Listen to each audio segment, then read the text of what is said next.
Naruto, the rise of the Uzumaki Clan. Hey, fanfic family. So glad to see you here again to continue this incredible adventure. As always, kindly remember, this story is 100% fiction.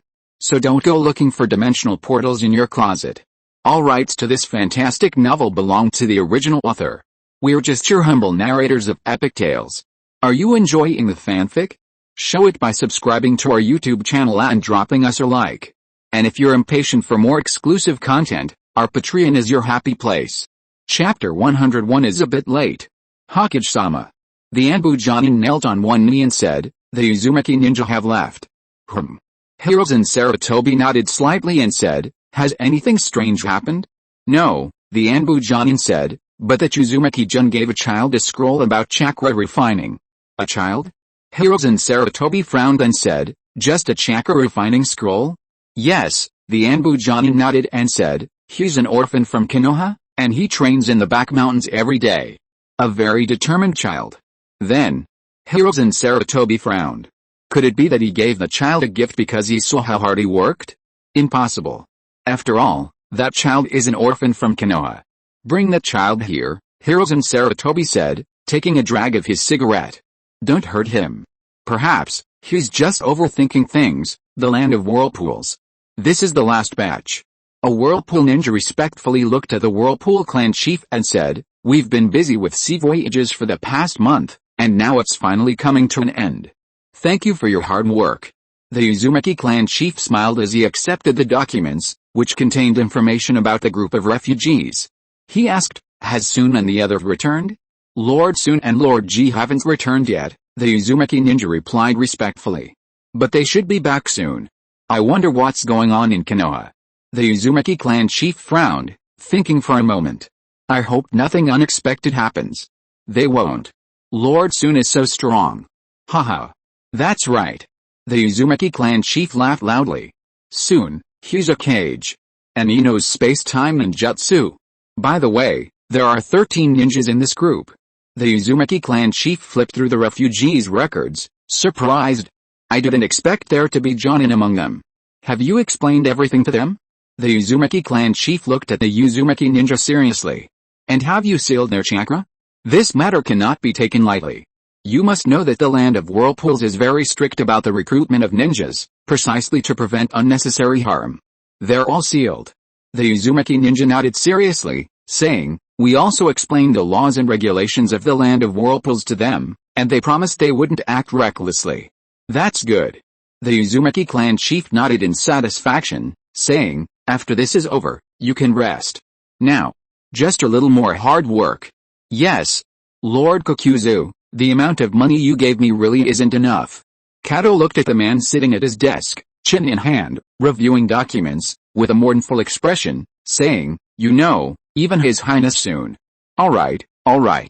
Kokuzu said impatiently, "I've been a merchant for so many years, killing so many people, I know the prices outside. This amount is no problem. But it's right after the war, everything is expensive." Seeing Kokuzu's impatient tone, Kato could only complain again, "And the quantity you need is just too large. Did I ask you to take a batch of goods?" Kokuzu looked up, puzzled. "Once that batch of goods is sold, the money should be about right." Kato looked speechlessly at the treasurer of the land of whirlpools. "Don't you know these things have to be sold separately? You want so much, and you want me to hurry. How can there be time?" "I can't help it, you'll have to work hard." Kokuzu sighed. "The food supply has been depleting rapidly lately. If we don't replenish it immediately, chaos will ensue. But time. Just bring some whirlpool ninja and send them over in batches," Kokuzu said. "But Lord Kokuzu." Sigh. Kokuzu sighed helplessly upon hearing Kato's words, saying, "You'd better slow down. I'll discuss this with the Uzumaki Clan chief. They're all cage level. Peace has been restored. What's there to be afraid of? Even if other ninja villages want to plunder, they won't start a war at this time, they'll just sneak in. Then, all right. Kokuzu waved his hand, saying, "You handle it. But just don't let chaos break out in the land of whirlpools." "Thank you, Lord Kokuzu." Kato happily retreated upon hearing Kokuzu's words. Sigh. Kokuzu sighed, shaking his head helplessly. I don't even know if becoming the Minister of Finance was the right thing to do. He'd almost spent all his savings of many years. He opened a drawer, took out a piece of paper, and wrote, "In Konoha Year X, the land of whirlpools borrowed money from Minister of Finance, Lord Kakuzu." Then, satisfied, he carefully put it away. Looking at the documents in front of him, all of them were applications for funding. Kakuzu helplessly rubbed his head, and continued reading the reasons for their applications. Research on the scrolling and reuse of the ultra-lightweight rock technique requires a batch. Requesting a batch of clothing. There were all sorts of applications. It was really troublesome. But this feeling is really unpleasant. Kakuzu narrowed his eyes and said. Minato Namikaze was completely bewildered as he was escorted back to the forest. Although he didn't know why the Hokage wanted to see him, and even wanted to see the gift that the red-haired child had given him. How strange. Could that child not be an ordinary child? Forget it, these things have nothing to do with me, and besides, he gave me a gift. And today. How exciting, Minato Namikaze smiled slightly. That was the Hokage. The Hokage had actually invited him. How? Right. Minato chuckled, then slapped his forehead, pulling out the gift the red-haired child had given him, a scroll. A chakra refining manual. Huh? Where did it go? Minato flipped the scroll over in confusion, muttering, I remember there was a sentence here. It seems to be. The third tree to the left of the tree with a cross on the east side, the tree behind that tree, remember not to tell anyone. Right, that seems to be the sentence. Minato frowned, thinking, but what is it? And why not tell anyone? He had just lied to the Hokage. But why did that child tell him not to tell anyone? How strange. Minato Namikaze looked at the scroll in his hand. Should I take a look? A thought suddenly popped into his head and he couldn't stop himself. Later? Chapter 1. Chapter 102. Why hasn't this Jew come out to recruit people yet? Uzumaki-jun, accompanied by Uzumaki-ji, headed towards the border of the Land of Fire, towards the Land of Whirlpools. The reason they didn't use the Flying Thunder God technique to return directly was because Jun had a lingering question. He was waiting for someone to recruit him into their organization. Ji, on the other hand, found it perfectly reasonable. There was a strange notion in the ninja world that ninjutsu is reserved for crucial moments. It was rarely used for everyday activities like traveling, chatting, or camping. Perhaps this was to avoid running out of chakra and being unable to react in time to unexpected situations. This was probably why ninjutsu was rarely used in daily life. But why hasn't Zetsu shown up yet? Jun was filled with doubt. Was it because he hadn't been acting out of character lately? Or did Zetsu look down on him? Did they think he wasn't strong enough? Why hadn't he come to recruit? He was about to return to the Land of Whirlpools. Did Zetsu intend to cause trouble? Would he only appear after killing several of his family members and corrupting Jun? Like Nagato and Obito? Uzumaki-jun felt a headache coming on just thinking about it. They call themselves a peace alliance, but why are they recruiting either corrupted individuals or insane artists? These are all people with criminal records. Does only those who have committed crimes understand how hard One Piece is? This isn't an organization seeking peace in the ninja world, it's clearly a den of thugs. But how can he join their organization now? He, Uzumaki-jun, also wants to contribute to the peace of the ninja world. To become the first leader of a self-proclaimed peace organization, to redefine the organization's mission, and to guide a group of lost souls towards peace. But no one is recruiting him. He's almost at the Land of Whirlpools. Does he really have to wait until his country is destroyed and his family is almost gone before they start recruiting? The membership requirements are too complicated. This is a real headache. Uzumaki soon rubbed his forehead. He certainly didn't want to end up like Obito, Nagato, or Itachi. And over 700 episodes into the future told him that method wouldn't work. Fine, if they don't appear soon, he'll just go back to the Land of Whirlpools and go his own way. Besides, he didn't want to use Madara and Zetsu's methods directly.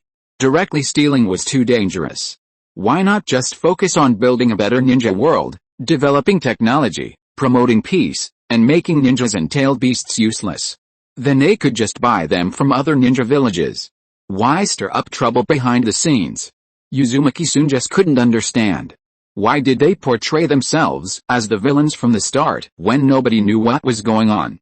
They could have simply plugged Nagato's ears and swept through the villages one by one to capture the tailed beasts. Why did they have to do it secretly? Obito could have secretly infiltrated a ninja village and captured its Jinchuriki alive. Why did they have to reveal their organization's strength and send out 2 people at once?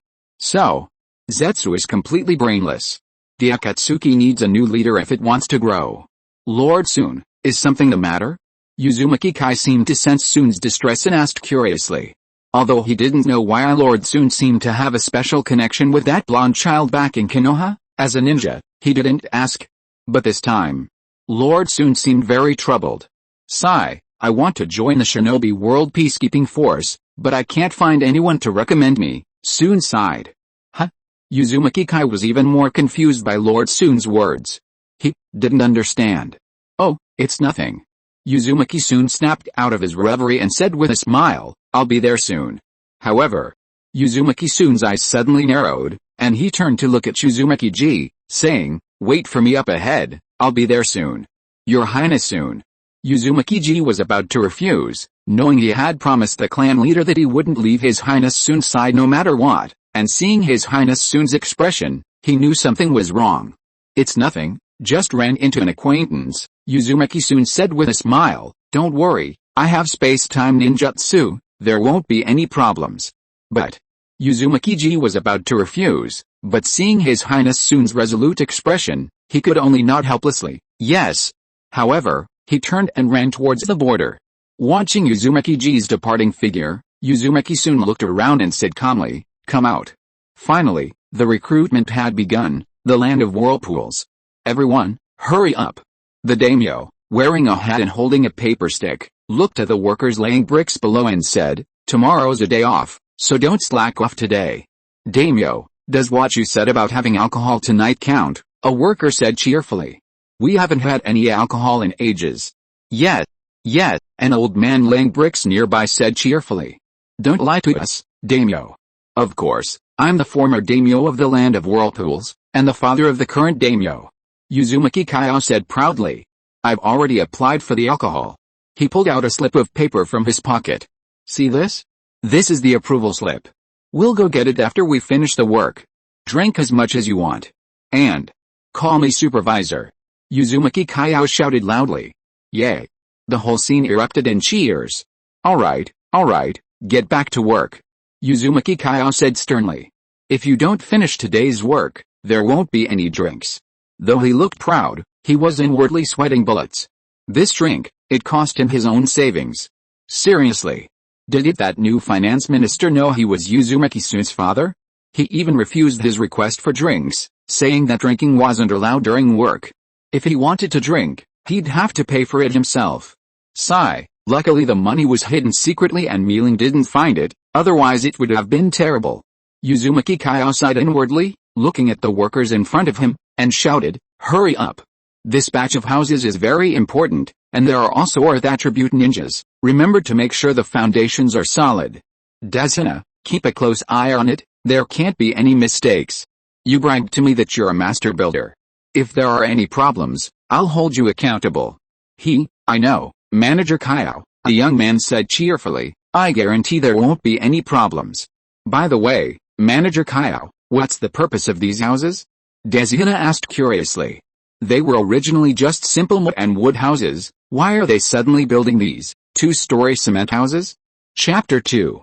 Chapter 103 The Establishment of the Red Regime. Early morning, the central plaza of the land of whirlpools. After winter's infrastructure work, and despite the devastation of war, the land of whirlpools, once a ruin, slowly recovered. The buildings were now more sturdy and beautiful than before. The central plaza, too, was built during the winter by the combined efforts of countless refugees and the people of the land of whirlpools. Whether ninja or ordinary civilians, they built this large plaza in the center of the land of whirlpools with their own hands. From the moment dawn broke, the central plaza gradually gathered with a large population. Whether citizens of the land of whirlpools or newly arrived refugees, whether ninja or ordinary people, everyone gathered around the central plaza with high spirits. Because the land of whirlpools was a small country, although life hadn't been war-free before, the common people were still poor, living in simple houses that only provided shelter from the wind. But now, those houses were gone. Enclosed were identical, uniform 2-story houses, their exteriors covered with delicate broken tiles, looking so beautiful and orderly.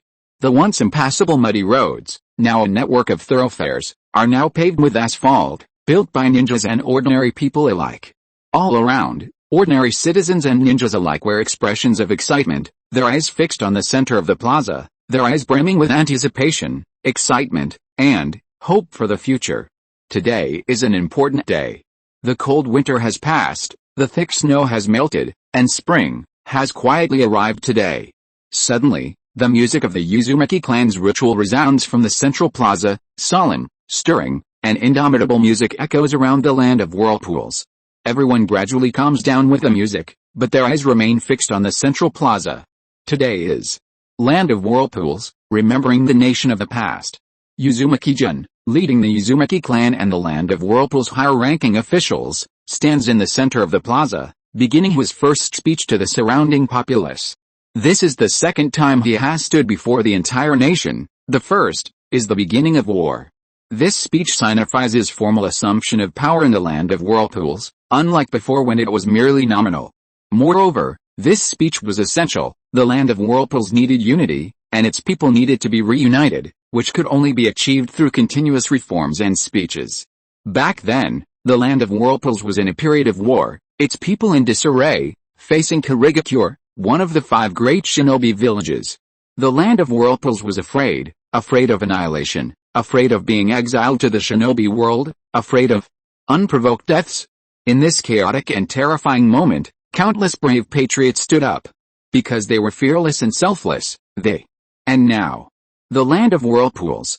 Looking at the citizens below, all quietly listening to his speech, everyone in the Land of Whirlpools now showed expressions of excitement. Uzumaki-jun clenched his fist, raised his right hand, and shouted, "Today, at the beginning of a new year, I declare the Republic of the Land of Whirlpools officially established." As soon as his voice fell, "Long live!" everyone cheered. A smile crept across Uzumaki-jun's lips. This speech might be etched into history, signifying the rebirth of the Land of Whirlpools and marking the establishment of the first red-clad regime in the ninja world. Just like the one country one village policy established by the god of the ninja world. From this moment on, the ninja world might undergo a different transformation.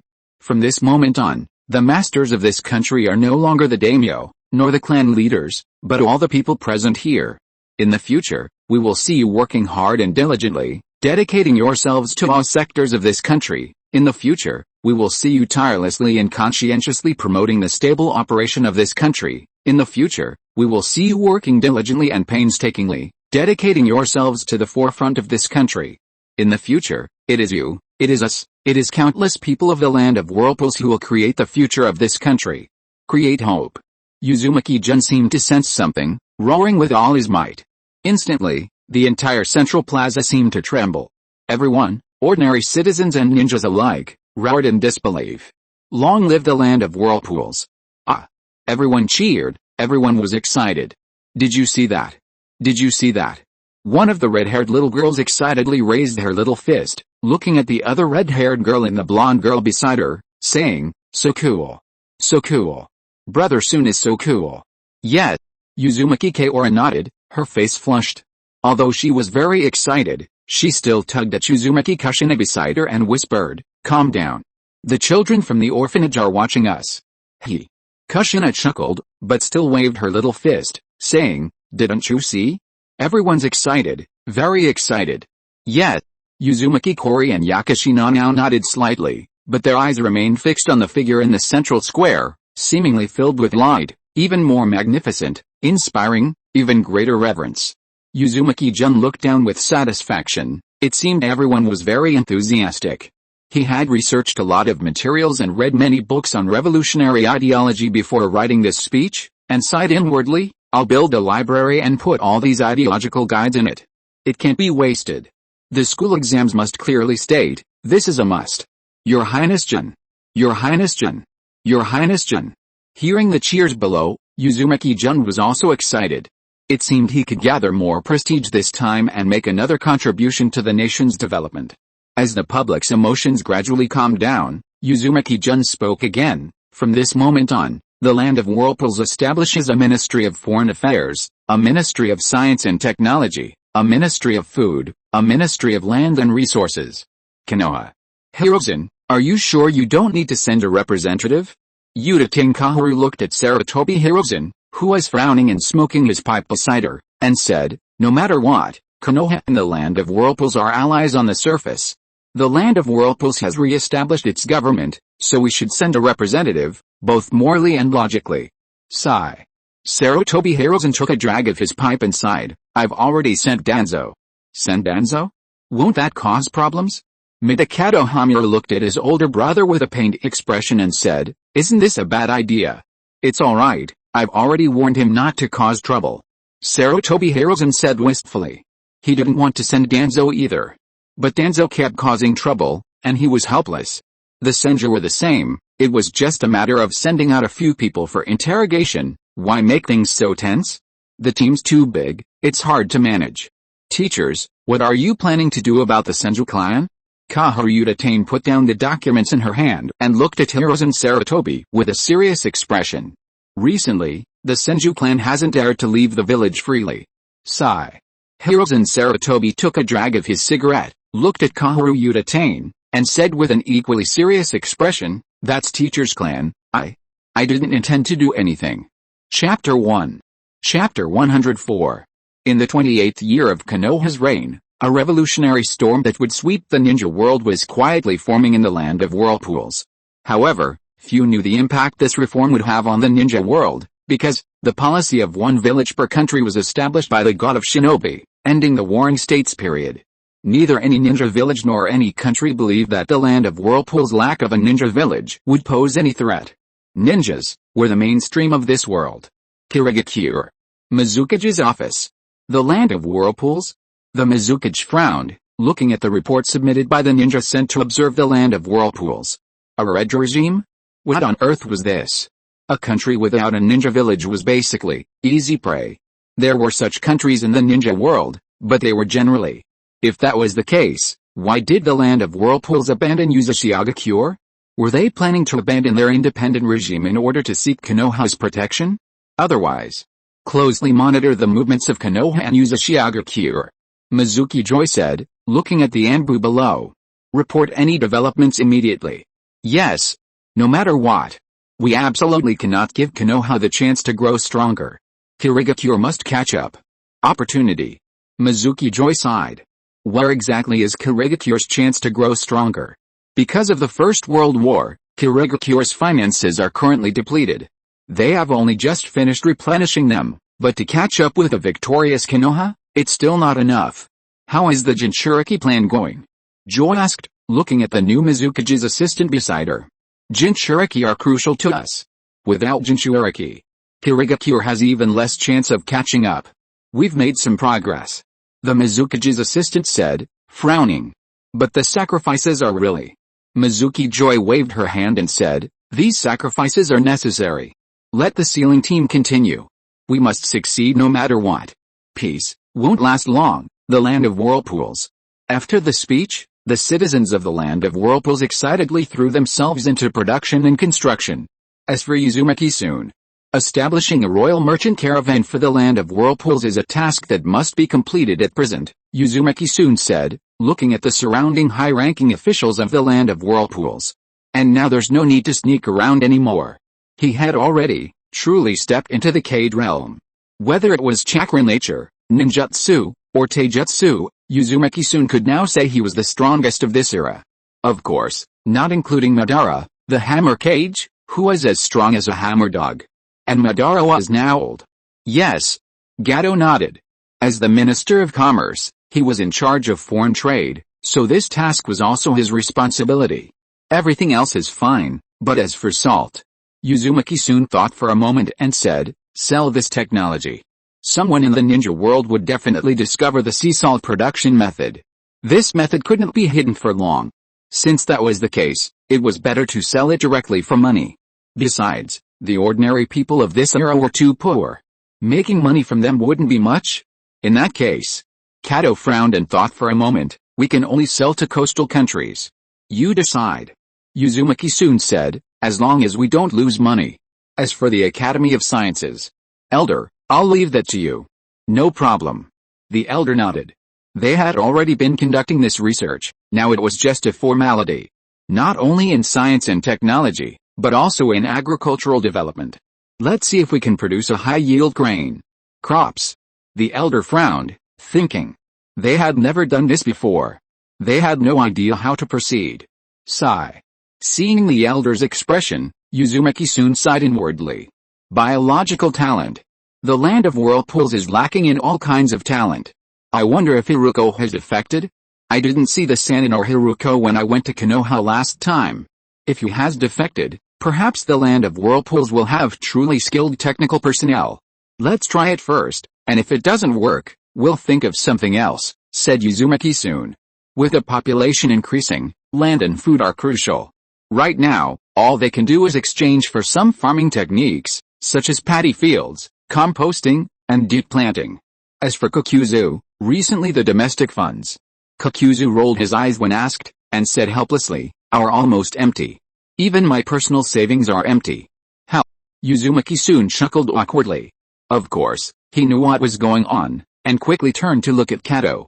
Kato nodded helplessly and said, I'll get a batch of funds back as soon as possible. In that case, the next step is the development plan for the next 3 years. Seeing that everyone was already familiar with his tasks, Uzumaki soon smiled and said, in the next 3 years, the land of whirlpools has 3 goals. First, to establish the first elementary school affiliated with the land of whirlpools, Uzumaki soon said, so that children of school age can go to school. Divided into combat and technology categories. For the technology category, the Science Research Institute will have to work hard. After all, the mainstream right now is ninjas and ninjutsu, and the land of whirlpools doesn't have any talent in this area, so the elders can only step in. Second, the formal establishment of the land of whirlpools Welfare Institute. Mom will be in charge of this. Uzumaki soon looked at his mother and said, if you need anything, ask Dad. Dad has almost become an infrastructure maniac, he doesn't even come to meetings and starts leading the people in national construction. Uzumaki Myra clenched her fist, squinted, and nodded, indicating she understood. She'd been drunk every day for days, it was time to get some rest. Thirdly, the widespread use of ID cards, Uzumaki soon said. Each team leader is responsible for their own squad. If they meet the requirements, they can become citizens of the land of whirlpools. This was going to be a troublesome task. Before the advent of the information age, no task was ever simple. Be careful not to make mistakes, and if spies are discovered, tie them up and make them pave the way. That's about it. Uzumaki soon thought for a moment, seemingly having nothing more to add, and said, then the First National Congress is officially over. As for any omissions, those could be added later. Everyone, go and take charge of your respective tasks. Yes. Uzumaki soon watched the high-ranking officials leave the meeting room, rubbing his brow. Managing a country was indeed not easy, everything was still at the exploratory stage. It was truly a headache. Suddenly, Soon opened his tightly closed eyes, squinted, lowered his hand, looked at a corner, and said, "You've come?" Chapter 2. Chapter 105. A lewd smile revealing 8 teeth. Why don't you establish a ninja village? Zetsu looked at the child before him, his eyes suddenly narrowing. He said, I've gotten stronger. How long has it been? This aura. He's already a cage. A ninja village can't bring peace to the ninja world. Uzumaki-jun didn't answer Zetsu directly, but instead rested his chin on his hands and smiled, saying, I've improved quite a bit recently. This is considered a significant improvement. Zetsu was shocked. No wonder he was a 7-year-old who had just defeated a tailed beast. Now, his aura was astonishing. This is definitely not an ordinary cage. Seeing Zetsu's surprised expression, Uzumaki soon nodded in satisfaction. It was worth expending some reputation and attribute points to level up. He silently chanted. System. Chakra level 21, 1000000/20000000. Bloodstains, Taijutsu level 20, 0/100000000. Ninjutsu level 20, 0/100000000. Wind release level 20, 0/100000000. Fire release level 20, 0/100000000. Lightning release level 20, 0/100000000. Water release level 20, 0/100000000. Earth release level 20, 0/100000000. Yin release level 20, 0/10000000000. Yang release level 20, 0/10000000000. Attribute 5 reputation 27,812,211 over 20 million. Sure enough, not everyone is willing to worship me at the intermediate or advanced level. People with OCD like to balance their stats. Although aside from chakra, everything else is barely at the cage level, Uzumaki-san can proudly say he's perfect. But where did these 5 attribute points come from? Uzumaki-san remembered he'd already used up all his attribute points, and he hadn't done many missions recently, so these attribute points. The host has taken the first step towards harmony in the ninja world, therefore, a reward of 5 attribute points is given. When did this happen? Why didn't they say? Speech complete. So this is the first step towards a harmonious society. Uzumaki-san stared expressionlessly at Zetsu appearing before him. Now he could speak for himself, without fearing anyone. But you should know that this can't possibly bring true peace. Zetsu frowned and said, only Lord Madara can lead us to peace. And the tailed beasts. They are essential. Hearing Zetsu's words, Uzumaki-jun rubbed his forehead and said helplessly, that's why we need true peace in the ninja world. That way, collecting the tailed beasts will be easier. Think about it, when the ninja world is at peace and technology advances, the tailed beasts' usefulness will gradually decrease, and they might even become obsolete. Then we can just buy them from others. Just like when Hashirama sold the tailed beasts, who can guarantee we won't have to buy them back later? Zetsu's other half, hearing Uzumaki-jun's explanation, suddenly paused, nodded thoughtfully, and said, what he said seems to make a lot of sense. Whose side are you on anyway? We don't really want peace in the ninja world. We only collected the tailed beasts to release Mom. Besides, if the ninja world is wiped out, it will be easier for Mom to recycle her chakra. Black Zetsu looked speechlessly at his other half. It seems he can't see it. He really wants to split off White Zetsu and slap him hard. This brainless idiot. I can't make a decision on this matter. Black Zetsu said to Uzumaki-jun, I am Madara-sama's will, and I need to go back and ask Madara. Hearing Black Zetsu's words, Uzumaki-san narrowed his eyes. Madara's will? He knew Zetsu wouldn't agree. He'd been secretly provoking the ninja world and starting wars for over 1,000 years. Even Madara had been fooled by him. If he dared to speak up, Madara would probably be the first to disagree. Old Madara was just that domineering. If he wanted to be a bad guy, he should use his own methods to steal the tailed beasts. Why be sneaky? Just like the Akatsuki back then, they openly told the ninja villages that they wanted the tailed beasts and wanted to synthesize the 10 tails. Of course, Uzumaki-san nodded casually, saying, this matter should be asked of the boss. After all, it's a major decision that determines the company's future direction. Zetsu looked at Uzumaki-san speechlessly. This kid was extraordinary. He wasn't as naive as he seemed. By the way, can you do me a favor? Uzumaki-san suddenly remembered something. What favor? Zetsu asked curiously, knowing that this kid is already a cage, a true cage, what could he possibly need his help with? Help me find someone, see where he is? Uzumaki-san squinted at Zetsu and said. He was clearly paparazzi material, but he didn't know why Kaguya was training him as part of her army. Who? Zetsu asked curiously. A Konoha ninja, Hiruko. Uzumaki-san said, not knowing when this genetic science genius defected to the village, but guessing it was around World War II, so he was keeping an eye on him from now on. Once he left Konoha, he would immediately recruit him. Hiruko?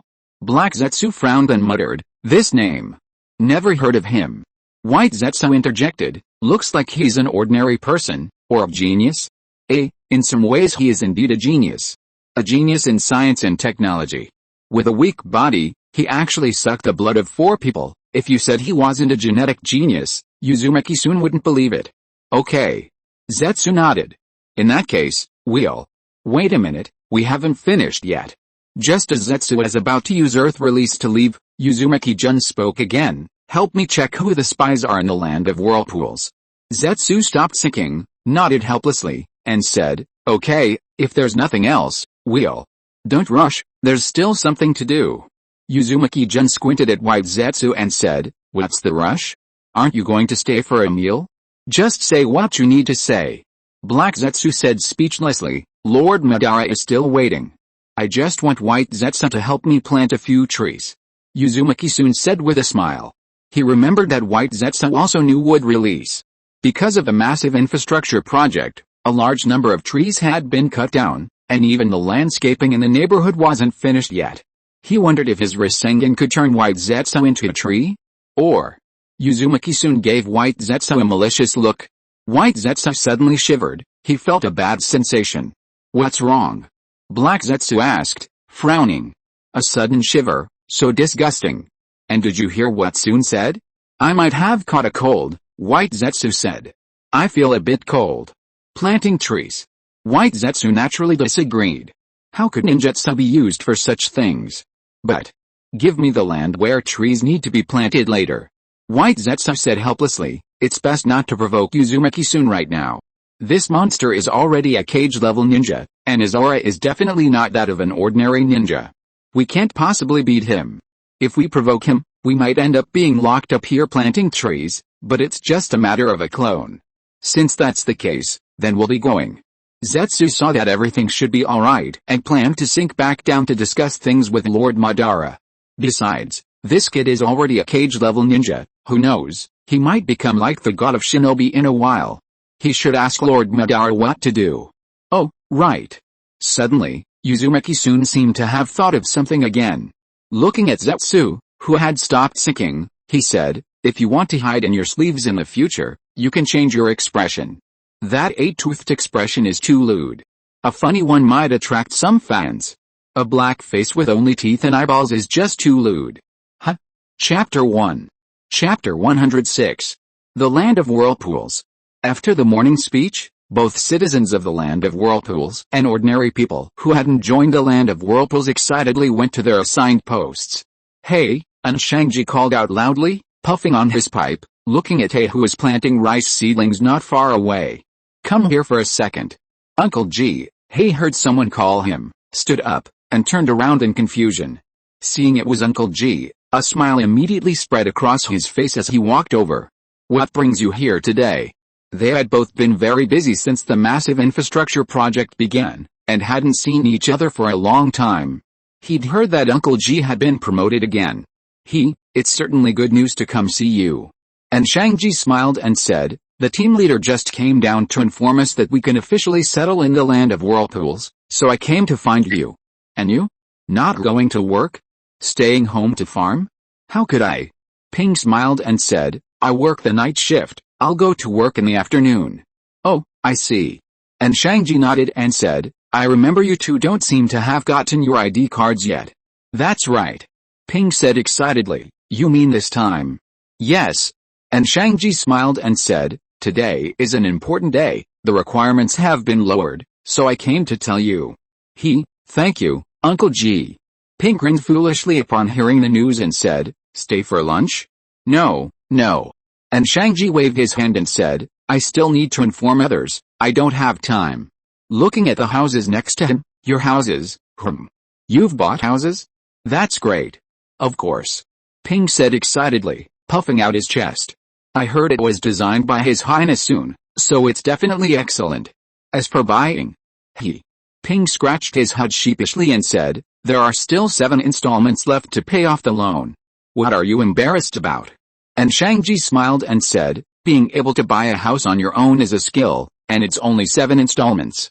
You'll probably finish paying it off this year, not much? Alright, you're so excited. Go back and tell your wife. Hurry up and get it done, otherwise there will definitely be a lot of people later." Right, watch me." Ping slapped his head hard and said incoherently, I. Go ahead." And Shangji nodded and said with a smile, "Thank you, Uncle G." Watching Ping run away, and Shangji shook his head helplessly. "That brat." He sighed, "I'd better hurry up and notify the next family. My old arms and legs are too weak." Xiangzi. Ping shouted excitedly, wanting to share his excitement with his wife before even entering the house. "Xiangzi. Coming." A gentle-looking woman with a smile on her face opened the door, wearing an apron. Seeing her husband panting and seemingly wanting to tell her something, she shook her head helplessly, reached out to wipe his sweat, and said, "Look at you, can't you slow down? You're all sweaty." Ping stood there with a silly grin, enjoying his wife wiping his sweat, and said, "I'm happy. Since you're back, breakfast is ready, let's eat breakfast first," Xiangzi said gently. "But, Xiangzi suddenly screamed, slapping Ping, who had suddenly hugged her, and said shyly, "What are you doing? People are watching." It's okay. Ping ignored the stares, still hugging Xiangzi tightly, burying his head in Xiangzi's hair, and said, "Let them look." "You?" Xiangzi said, both amused and exasperated. "Really?" Ping squinted, inhaling the fragrance of her hair, and said with a touch of intoxication, "It's so good to have met you." They were both refugees from outside, and it was incredible that they had ended up together. Hearing Ping's words, Xiangzi also hugged Ping tightly and whispered, "Me too. Coming to the land of whirlpools was truly a lucky thing." "Alright," Uncle G just said. Ping seemed to suddenly remember something, hugging Xiangzi tightly, and said, "We'll be able to register for the land of whirlpools and become citizens of the land of whirlpool soon." "Really?" Xiangzi let go of Ping and asked excitedly, "Are you serious?" "Of course." "Then shouldn't we hurry up and go? Let me hug you a little longer." However, Ping still didn't let go of her, murmuring, "Just a little longer." Hearing Ping's words, Xiangzi calmed down, but a smile remained on her face, and she wrapped her arms around Ping again. "Let's have a child." Ping suddenly whispered in Xiangzi's ear, "Then we can send him to school in the land of whirlpools. I heard that as long as you're a citizen of the land of whirlpools, school is free." Xiangzi blushed, then nodded gently, Zishi, why aren't you out playing with your friends today?" Kita looked helplessly at the child staying at his house. This little brat was doing well at the orphanage, so why was he showing up at his house every few days? And she stayed there for several days in a row. Is the orphanage bad? Or were you bullied? Tell me about it. No. Zijin shook her head and said, "The orphanage is great, everyone is great." Then why? Kita asked, frowning. He had a girl ask him out today, and after being single for so long, this was a rare, hard-won opportunity. Just say what's on your mind. Seeing Zichen's expression, Kita sighed, "Perhaps I can help. He should hurry up and finish, then go play. His brother Kita still needs to go find a girlfriend." Zichen hesitated for a moment, then seemed to have made a decision, looking up at Kita and saying, "I want to become a ninja." That's it. Hearing Zichen's hesitation, Kita looked at him speechlessly. It was just about becoming a ninja. Did he really need to be so conflicted? "I remember there's going to be an academy. If you want to become a ninja, you can go to school," Kita said. "Hasn't your orphanage helped you get registered as citizens of the land of whirlpools? Only citizens of the land of whirlpools can attend school for free, but for orphans, the requirements for becoming citizens are relatively lenient." "I want to." Zichen saw Kita's furrowed brow and seemed to realize he was being a bit unreasonable, lowering his head in embarrassment. "Becoming a ninja isn't that easy," Kita said, frowning. "Your idea is really too ambitious." Seeing Zichen's lowered head, Kita sighed and didn't directly say, "Can you tell me why you want to become a ninja?" Zichen took a deep breath and said, "I want to protect the land of whirlpools, and protect my comrades." In that case, Kita was silent for a moment, and just when Zichen thought he would be rejected. "I agree," Kita said with a smile. "This is a scroll on chakra refinement." He took a scroll from the bookshelf. "Take a look at it yourself." Zichen excitedly took the scroll, looked at Kita curiously, and asked, "What's wrong, Kita-ni-san?" He seemed very anxious. "Don't ask so many questions, just focus on your book." Chapter 2. Chapter 107. You're too old to lift a knife anymore. Lord Madara. Zetsu looked at Madara, who had aged considerably, and spoke respectfully. "What is it?" Cough cough. Madara coughed twice, looking at Zetsu who had woken him, and asked, "Why did you wake me up so suddenly?" "That child has become a cage-level ninja," Zetsu said. Madara was stunned by Zetsu's words. Cough cough. He slowly stood up and said, "How long have I been asleep?" "Less than half a year, so fast." Even Madara was shocked. This child has become so strong in less than a year. If he remembered correctly, when Zetsu returned to report, he said that Madara was still a Jonin, But because of his space-time ninjutsu, his true strength was exceptionally high, and he suspected that the daimyo of the land of whirlpools had been cuckolded because that whirlpool child also possessed magnet release. Yes, Lord Madara. On the other side of Zetsu, White Zetsu nodded and said, he's like a monster. His aura is incredibly strong. Oh. 7 years old, no, he must be 8, and he's already so strong. He's definitely going to be the god of shinobi in the future. Toby rubbed his bald head in distress and said, it's unbelievable. Lord Madara, should we kill him? Haha. Madara suddenly laughed loudly, kill him? No, no need. I didn't expect that after Hashirama's death, such a strong person would appear. The shinobi world is really too interesting. Why should we kill him? But Lord Madara. Toby hesitated for a moment, and then carefully said, you're too old, you can hardly lift your sword anymore. You might not be able to kill him then. The entire cave suddenly became quiet. Zetsu looked at Toby, wondering if he should use wood release to make a coffin for him. This kid is too impulsive, eh? Madara, who had been laughing wildly, seemed to be choked by Toby's words. He glared at Toby and said, get lost. Really, Madara-sama, don't deny it, you really are getting old. Toby said unconsciously, look, your hands are trembling, you definitely can't lift a sword anymore. Eh? Madara-sama raised his hand, pointing at Toby.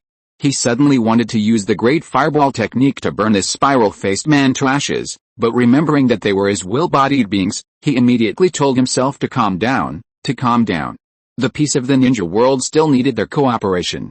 He mustn't get angry. He snorted coldly, shakily sat back down in his original position, took a deep breath, and calmed down. Madara-sama, what should we do? Ignoring the suicidal Toby, he still respectfully asked Madara, is it necessary to? No need. Madara shook his head, the strong have the dignity of the strong. I hope he can bring more fun to this ninja world. Yes, Lord Madara. Although inwardly he felt it would be better to kill this brat while he was still young, since who knows how much stronger he might be than Lord Madara in the future? But since Lord Madara had said so, Zetsu nodded anyway. While I'm asleep, continue to instigate war in the ninja world. Madara leaned against the wall, closing his eyes. This ninja world is already corrupted. I will create a better, more peaceful ninja world. Tell Hashirama. His methods won't work. Yes. Zetsu nodded, hesitated for a moment, and then said, but that child. Madara closed his eyes and asked through his nostrils. He said if the ninja world were at peace, it would be easier for us to collect the tailed beasts. Madara paused, opened his eyes, and narrowed them, saying, what do you mean? Sensing Madara's astonishing aura, Zetsu quickly repeated what Uzumaki-jun had said. He said, haha. Madara laughed disdainfully after hearing this, cough cough, cough. How childish. This ninja world was already beyond saving. When ninjas appeared, cough cough. It was already beyond saving. Only by destroying everything and starting over can we bring true peace to the ninja world. Just as childish as that idiot Hashirama. Cough cough. Trying to secretly collect the tailed beasts? How? You coward, I thought another hero would appear in the ninja world, but I never expected, cough cough. Uchiha Madara, disdained to do such a thing. Even if he needed a substitute later, he would make him use his name to do bad things, to tell the ninja world, that it was all his doing, Uchiha Madara. Then should we? Zetsu asked, looking at Madara, who was clutching his chest and laughing maniacally. It's alright. Madara waved his hand, took a breath, and said calmly, I doubt you can kill him now. That's right. Zetsu nodded. Although Madara's words were harsh, it was the truth. As intelligence gatherers, they shouldn't act rashly. Their mother hadn't been rescued yet, protecting their own lives was the top priority. Ignore him. If he doesn't jeopardize our mission, we don't need to bother with him, Madara said calmly. A 7-year-old powerhouse, I hope he won't disappoint me. His eyes instantly darted around, transforming into rings of mysterious purple pupils.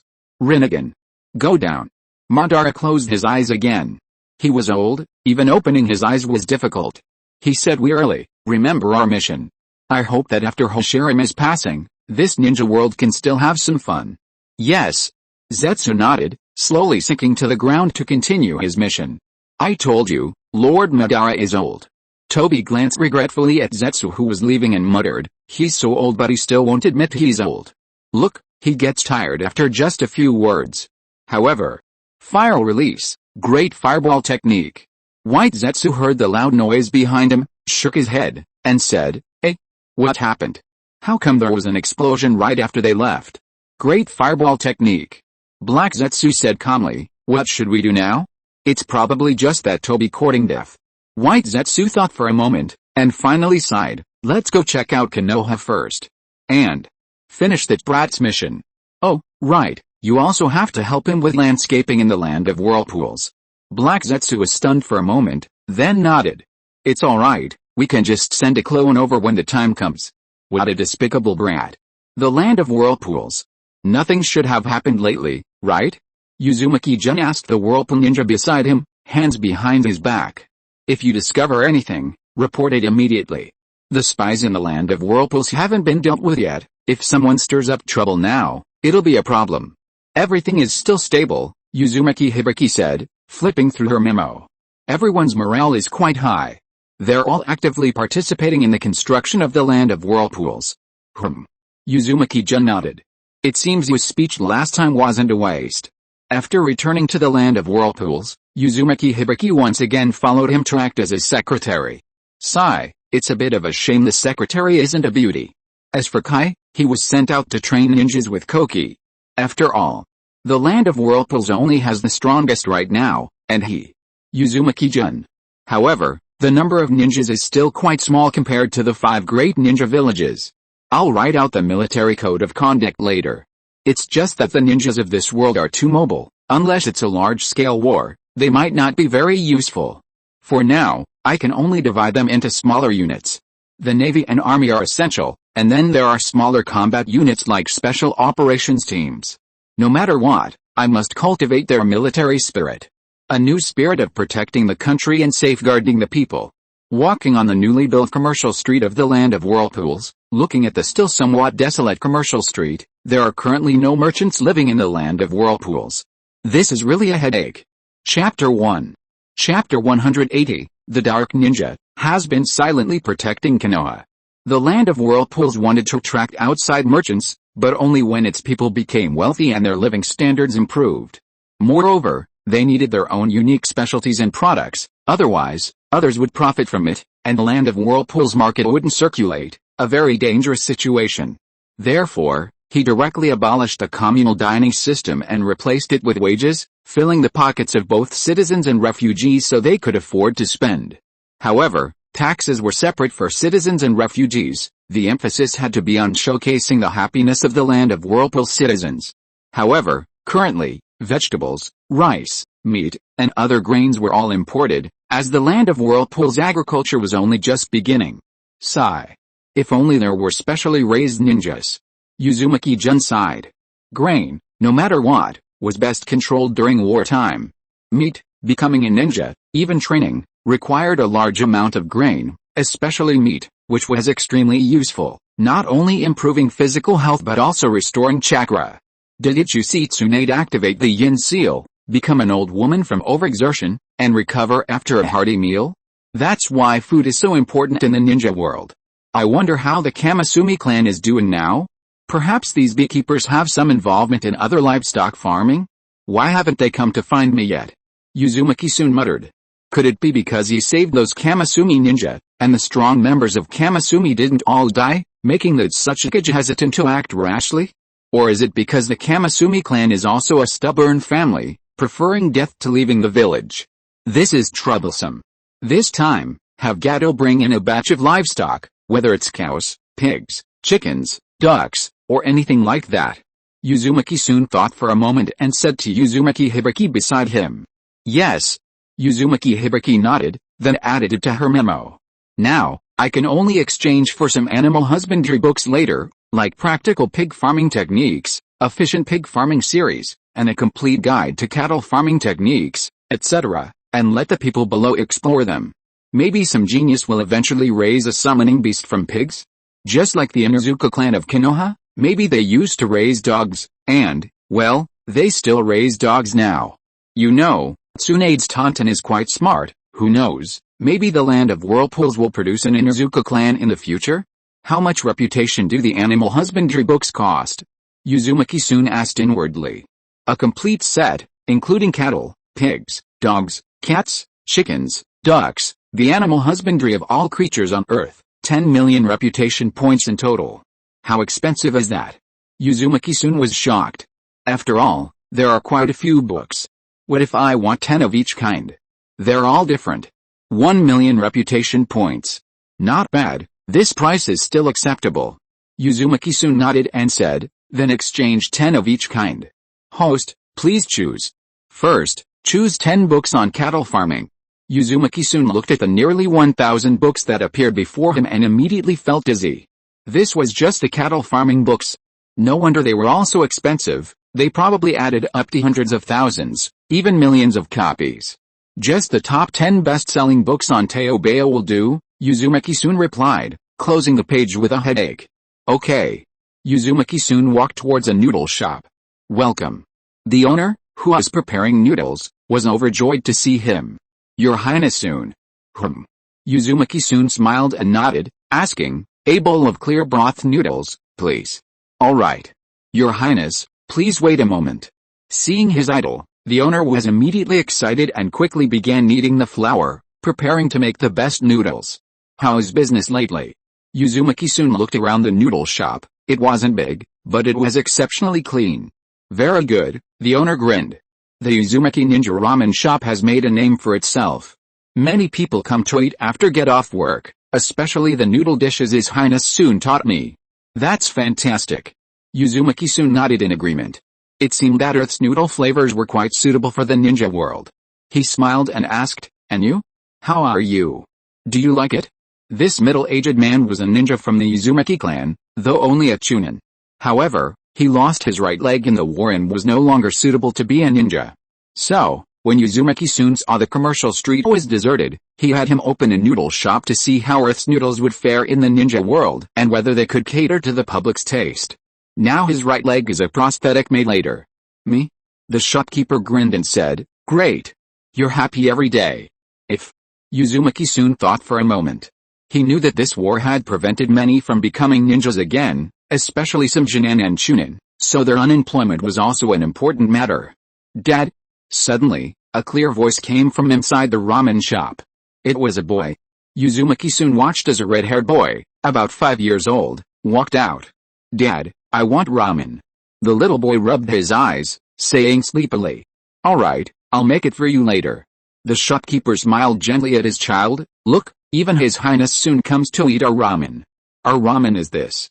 The shopkeeper gave a thumbs up covered in flour, saying proudly. Really? The child's eyes lit up.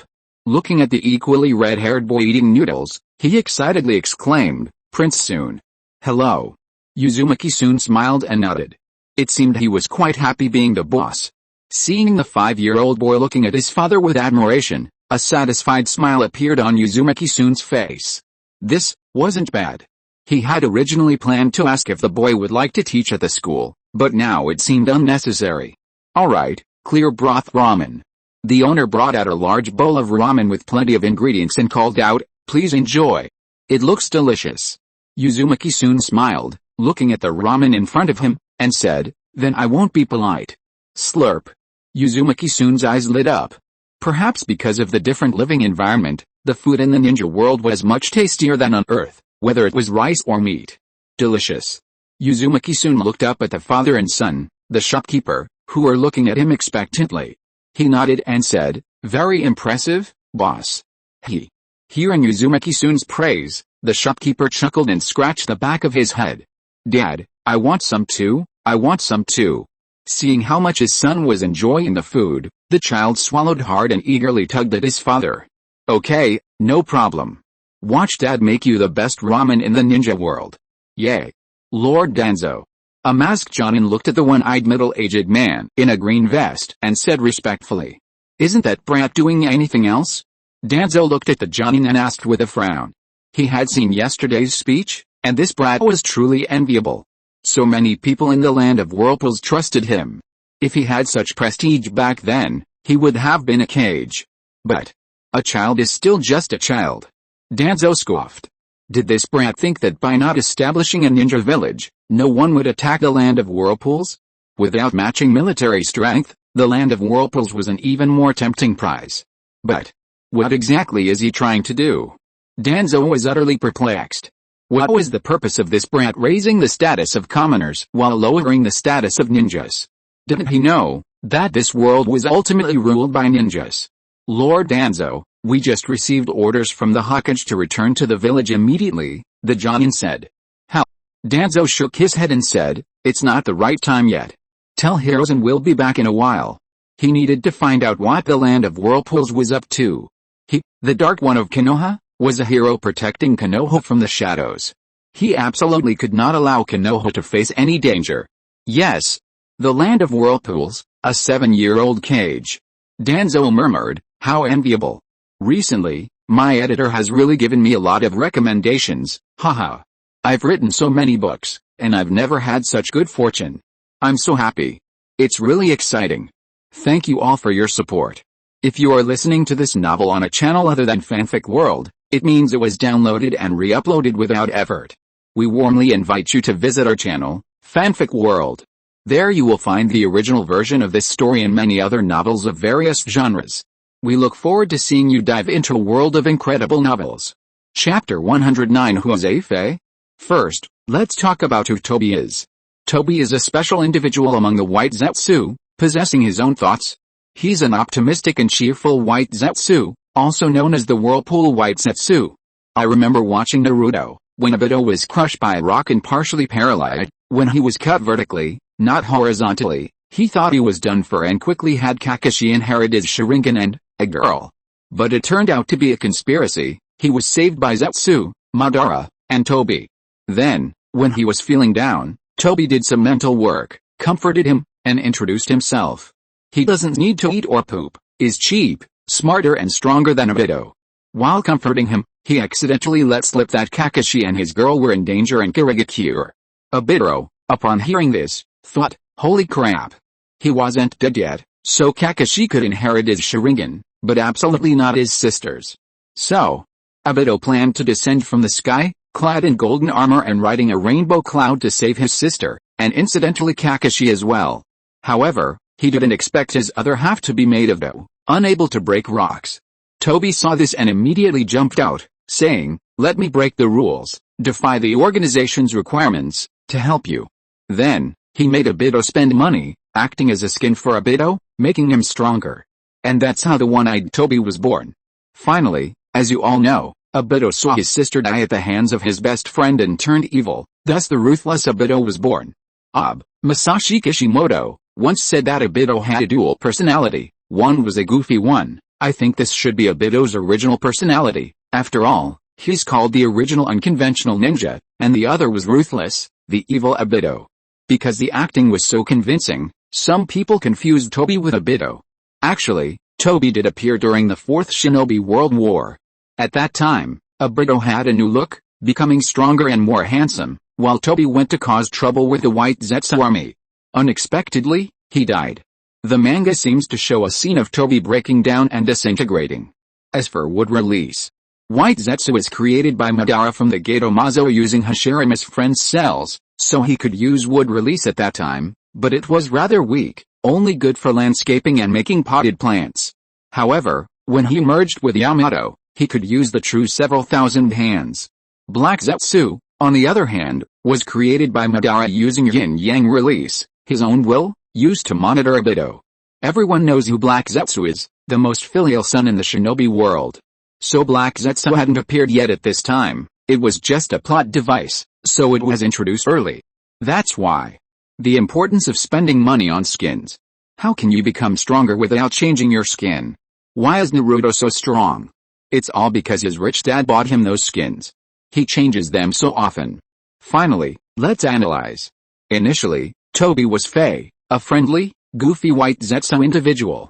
Later, it was Obito who called himself Tobi, a fusion of Obito and Tobi, because flying wasn't goofy enough, I just called him Tobi. During the Fourth Shinobi World War, Obito changed his skin, and Tobi left, only to die. Because the individual Tobi is rarely mentioned, few people know that Tobi and Obito are not actually the same person. Now you know? So if you don't understand, just ask, don't just curse. Since the number of favorites increased, strange readers have appeared, constantly swearing, which I find very frustrating. Finally, please give me some support. P.S. This isn't a single chapter, the official update is tonight. I haven't finished my graduation project yet, and I'm being pressured. It's killing me. Chapter 110. Everything is proceeding in an orderly manner. The construction of the land of whirlpools must be accelerated. Uzumaki-jun rubbed his forehead, looking at the reports submitted by his subordinates. Most of the ninja world was still in poverty, especially since the war had never ceased. Peace after war is only temporary. For the major ninja villages to catch up with Konoha, and for other countries to catch up with the Land of Fire, besides relying on Danzo, the friend of the ninja world, the only option was war. They would use war to deplete Konoha's resources, thus achieving their goal of catching up. Therefore, if the Land of Whirlpools wanted to survive the war and deter other ninja villages, it had no choice but to become stronger. Where did Zetsu go? Uzumaki-jun sighed. Wasn't he supposed to investigate which people in the Land of Whirlpools were spies? Why was there still no news? In the past few days, relying on the power of the Whirlpool ninjas and the people, they discovered several people acting suspiciously. Upon questioning, they were all spies. Now, their chakra was sealed, and they were all working as laborers, helping to build a bridge connecting the Land of Whirlpools to the Land of Fire. Surprisingly, even with their chakra sealed, ninjas' physical abilities are still quite impressive, especially certain taijutsu ninjas. So, to seal the abilities of taijutsu ninjas, Uzumaki-jun even had the Academy of Sciences research a sealing technique to suppress their physical strength. What they produced was a pair of iron shackles with iron balls attached, allowing them to simply cuff the spies' limbs. And surprisingly, it worked quite well. For a nation to become strong, communication is essential. Isolation only leads to further backwardness, and the Land of Whirlpool's geographical location, a small island. Apart from being closer to the Land of Fire, it's too far from other countries. Therefore, this bridge is now indispensable for external communication.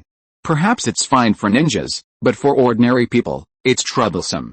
Are they supposed to keep having the Whirlpool ninjas ferry them by boat? Perhaps there will be better methods in the future, like space-time ninjutsu. But right now, this bridge is essential for the Land of Whirlpools. After all, to attract merchants from other countries, without good transportation and good goods, how could merchants possibly come?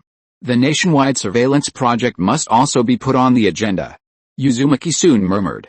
After all, it's impossible to have sensory ninjas searching 24/7, and it would be dangerous if other countries discovered some of the secrets and technologies of the Land of Whirlpools. Therefore, some important places must be monitored. Your Highness, soon, today's schedule is to inspect the farmland. Uzumaki Hibiki said, flipping through her memo as the time approached. Prepare. Uzumaki soon sighed and said, let's set off. It's too troublesome to build everything in the Land of Whirlpools from scratch. Moreover, today is an important time for spring planting. A few days ago, Kato sent over the first batch of crop seeds, which have now been distributed. So today's task is to inspect the situation. Yes. Old Yang, do you think His Highness Soon's paddy field is reliable? An old man looked at another old man planting rice seedlings next to him, his face showing worry, and said, if the time comes. You must know that no matter what, food is the most important thing. Especially for ordinary people like them who have just gone through the most difficult time. Old Chu. Don't worry. Old Yang said cheerfully, His Highness Soon wouldn't lie to us ordinary people. If he says it'll work, it definitely will. Think back to what we were living a few months ago, and what are we living now? You know, all of this is thanks to His Highness Soon. Old Chu smiled apologetically. That's right, this old man was just too worried. Since His Highness Soon said so, it must work. By the way, isn't your second son supposed to be looking for a wife? Old Yang didn't care about Old Chu's embarrassment and continued planting rice seedlings, saying, you have to treat me to a drink when the time comes. Only these two families from the village have come here. Yes. Hearing Old Yang's words, a trace of melancholy appeared on Old Chu's face, and he said, back then, this old man wanted to go to Konoha, but if my eldest son's wife hadn't been about to give birth and was unable to move around easily, maybe now. I wonder how the others are doing now. Old Yang's face showed reminiscence, then he turned to look at Old Chu and said, If you ask me, your eldest grandson is a lucky kid, otherwise how could you have ended up here? Old Chu raised his head proudly and said, that's right, now my eldest son is the squad leader of the construction team, and my second son is getting married. All of this is thanks to my eldest grandson. That's why I named him Misawa Ikoku. In the future, I'll send him to the Ninja Academy to protect our country. Uzumaki soon heard the conversation between the two farmers planting rice in the paddy field and smiled. It seemed that these people were slowly developing a sense of belonging to the land of whirlpools. He turned to Uzumaki Hibiki beside him and said, the publicity for the paddy field should be done well, right? Since reaching the level of Kage in all attributes, her hearing has also improved a lot. Yes, almost done, Hibiki Uzumaki nodded. The water attribute ninjas are all distributed across their respective areas, and the work has been largely implemented. Uzumaki-jun nodded in satisfaction. The land of whirlpools didn't have many other ninjas, but it had a lot of wind and water attribute ninjas. So, why hasn't the Kamimazu clan arrived yet? Also, select a group of experienced elders to teach those who don't know anything. Uzumaki-jun said. Especially ninjas, they absolutely cannot be too arrogant, they should humbly listen to others' opinions. As long as the opinion is reasonable, it doesn't matter if the person is a ninja or not. Yes. Hibiki Uzumaki nodded in response. Uzumaki-jun looked at his people busy in the fields, a look of pride on his face. This was his country. Because today was spring planting season, most construction teams and factories were on holiday.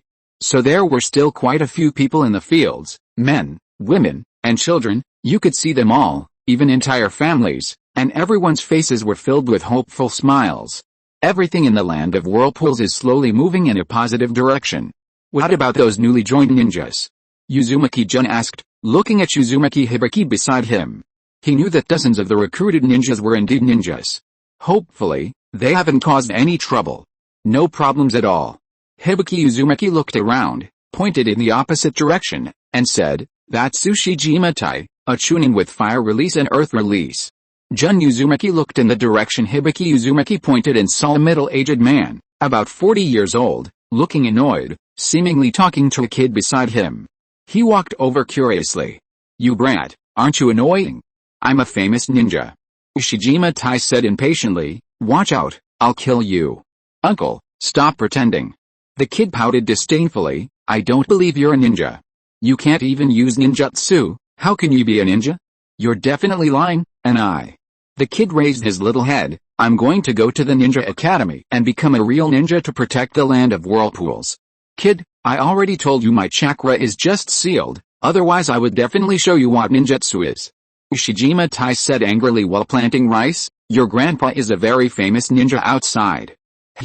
The little brat still turned his head away in disbelief. This brat. Ushijima-tai said helplessly, why don't you go help your dad? What are you doing causing trouble here? Oh, right, Uncle Tai, when are you going to tell another story? Tell a ninja story. The child seemed to remember something, raised his head and said expectantly, although Uncle Tai loves to brag, your stories are still pretty good. Who's bragging? I, Ushijima-tai, really am a ninja. In a few days. Ushijima-tai said impatiently, can't you see I'm busy these days? Okay. The child nodded in satisfaction, took out something wrapped in brown paper from his pocket, and said, these are snacks made by my mom. She said to bring some for Uncle Tai to try. After putting the brown paper package in Ushijima-tai's hands, he skipped away. Hey, you little brat. Ushijima-tai looked speechlessly at the brown paper that his hands had gotten a little dirty. Did this little brat know his hands were dirty? A slight smile appeared on his face as he shook his head. What an annoying brat. Looking up at the busy people around him, a wave of emotion washed over him. Perhaps, this isn't so bad. Chapter 1. Chapter 111 The Upper Water Clan. Konoha.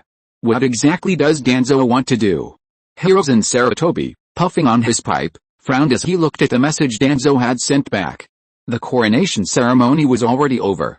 While the policy of not establishing ninja villages was strange, it hadn't harmed Konoha. So what was he doing staying in the land of whirlpools? Trying to cause trouble. Besides, a country without ninja villages wasn't a big deal. Konoha wasn't some useless village like Kirigakure, surely they could destroy a small country? This Jinchuriki plan still needs Hiruzen Sarutobi shook his head helplessly.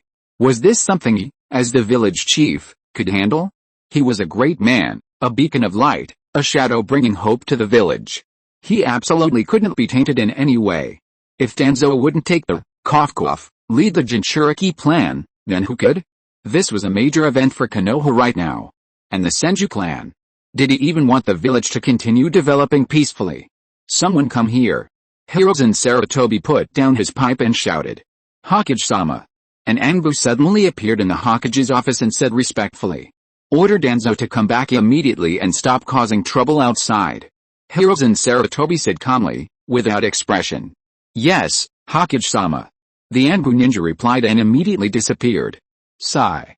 Watching the Anbu disappear, Hiruzen Sarutobi sighed. Republican regime? What is this? He couldn't understand anything from the information sent back by the spy from the land of whirlpools. It was just a policy without ninja villages. 30 years ago, wasn't the ninja world like that? And what was the result? Those without ninja villages were basically taught a lesson by the countries with ninja villages in the end. This one country one village policy was passed down by Lord Hashirama, a system to end the chaos. How could it be changed so easily? Hiruzen Sarutobi thought for a while, but couldn't come up with anything, so he sat up again, resting his hands on the crystal ball in front of him. Let's see what that blonde brat is doing. First, gather chakra in your hands. Minato Namake's face showed tension, his eyes fixed on his right hand, then released chakra steadily and continuously, while letting the chakra flow in different directions. However, just as Minato Namake rubbed his hands back and forth, the chakra dissipated. Failed again. A distressed expression appeared on Minato Namake's face. This ninjutsu called Rasengan was the mysterious gift that the red-haired boy had given him. It seemed to be a very powerful ninjutsu, but he still hadn't succeeded after so long. What should I do? Minato Namake pondered, his face contorted in thought. He'd been practicing secretly, afraid of being discovered by the Hokage, because the red-haired boy had told him not to tell anyone, and my chakra is still too low. Minato lay on the ground, his hands injured from recent ninjutsu practice, forcing them to rest flat on the ground. But his heart was still racing. After all, it was ninjutsu. Especially for an orphan, learning ninjutsu was incredibly difficult. What should I do? Minato stared blankly at the sky. Who is that child? He hadn't seen him in the village and wanted to ask him what was going on. Little did he know, Hiruzen Sarutobi already knew everything. After all, that brat from the land of whirlpools was a cage. How could he not have thoroughly examined a child he touched? When Hiruzen discovered it was ninjutsu, he didn't do much, just checking on him occasionally. After all, a serious person is always well liked. Especially a brat. This ninjutsu.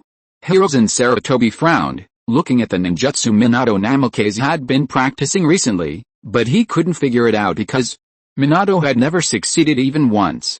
However, Hiruzen Sarutobi didn't say anything.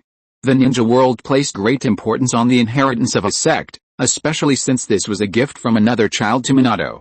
As the village chief, he wouldn't just snatch it or question it. He, the Hokage, still had his pride. As long as he knew that Minato was harmless to the Hokage and was an excellent child who loved the village, that was enough. Besides, this child's dream was still to become Hokage. So Hiruzen Sarutobi didn't care too much, but seeing this child training so diligently, he was still very gratified. If everyone was like this, how could the village not prosper? Perhaps he's a genius? Hiruzen Sarutobi murmured, finally smiling and shaking his head. Geniuses aren't so easy to come by. Opportunity, talent, and willpower are all indispensable for geniuses. Perhaps this kid has good willpower, but growing up isn't that simple. Iwagakure. Clan head, we. A ninja wearing an Iwagakure headband hesitated before looking at the middle-aged man before him, then said, the Anbu are here again. The Kamasumi clan is now. Sigh. The Kamasumi clan head sighed and said, keep the clansmen in check.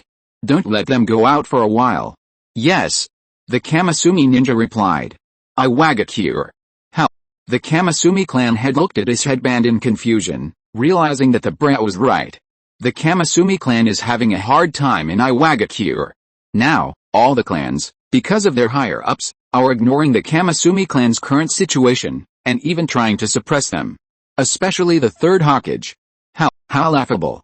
The founder of Iwagakure, the first Tsuchikage, Aishiga, was from the Kamasumi clan. And now? Why is the Kamasumi clan suffering such a fate? They have rendered meritorious service to the village, shed blood for the village. Why is this their fate? Clan chief. Suddenly, another Kamasumi Ryujonin entered, respectfully saying that Tsuchikage has sent word that due to the increase in the village's population, they need to reclaim that piece of land behind our mountain.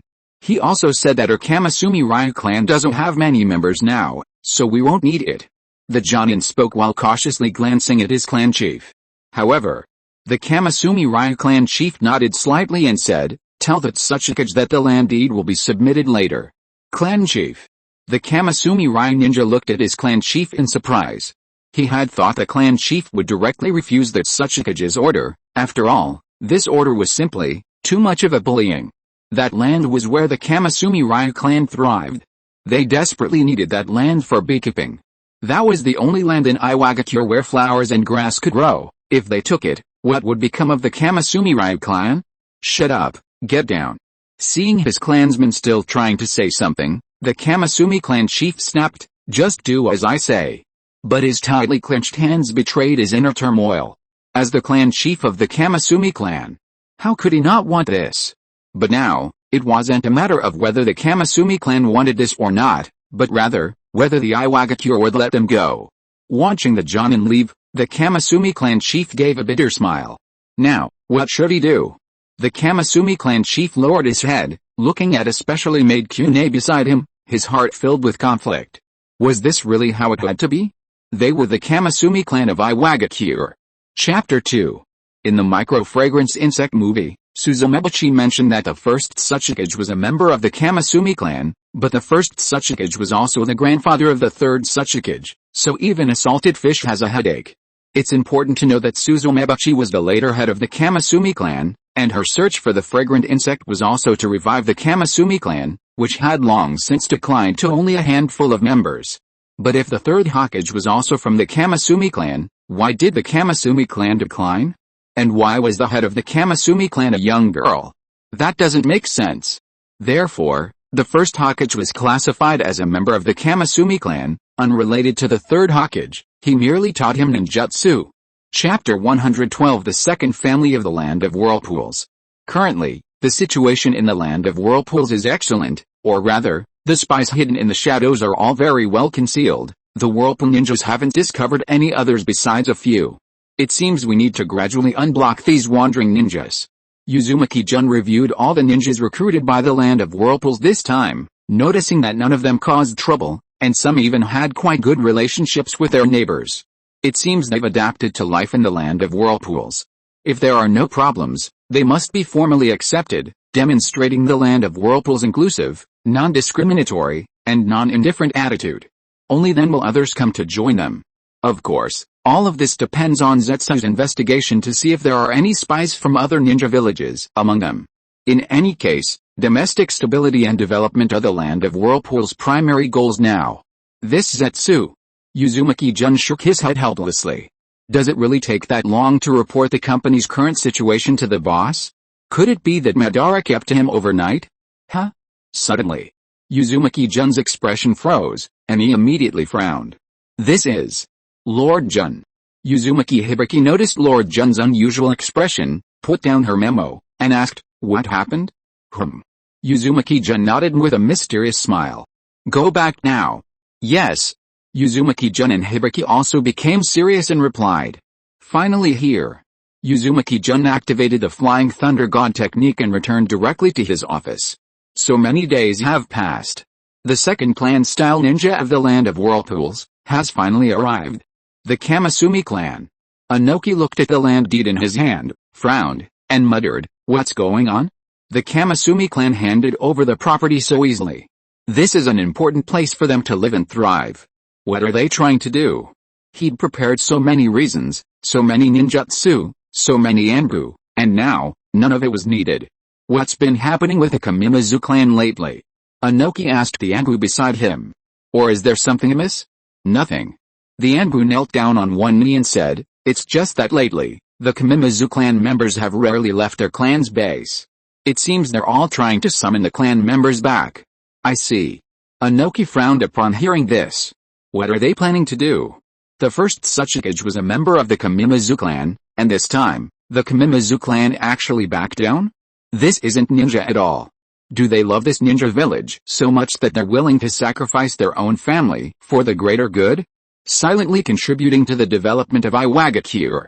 Closely monitor the movements of the Kushina clan. Inoki's eyes sharpen instantly.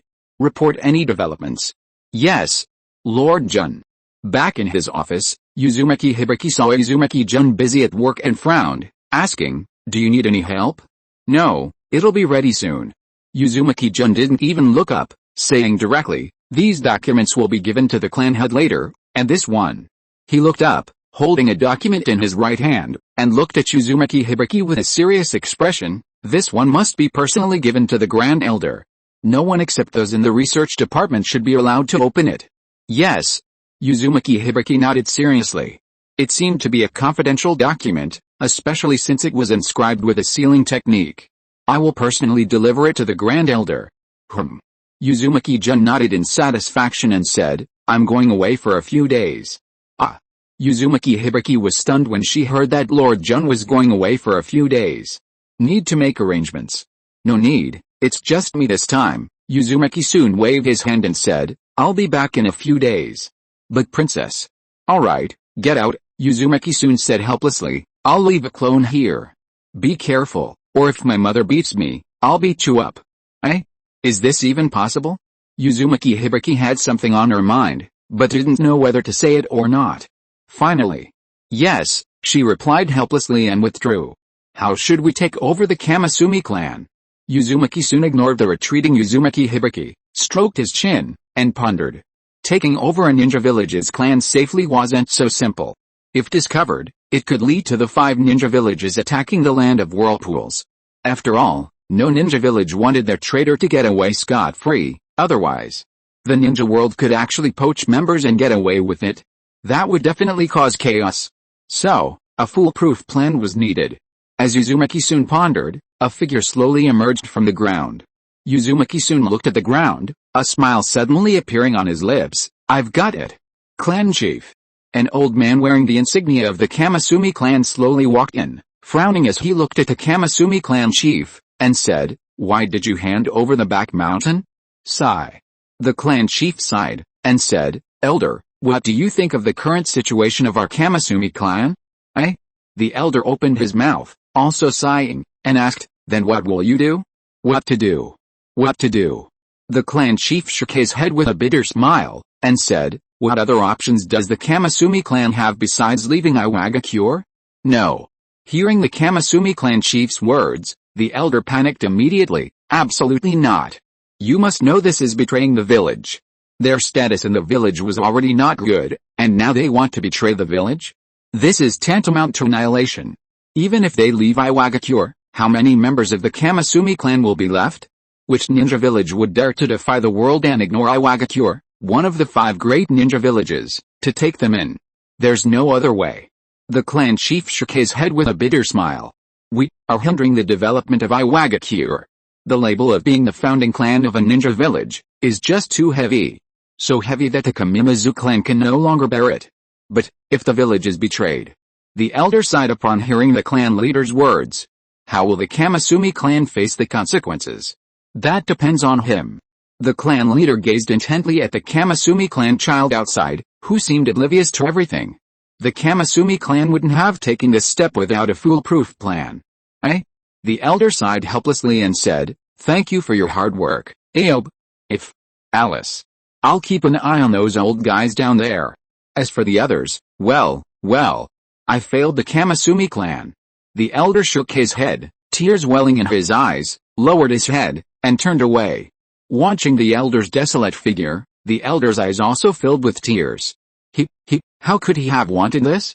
This was the ninja village founded by Lord Ishigawa. But, there was no other way. "I will absolutely not let anything happen to the Shangshulyu clan." Shangshulyu King Fang's eyes immediately revealed a determined look. Chapter 1.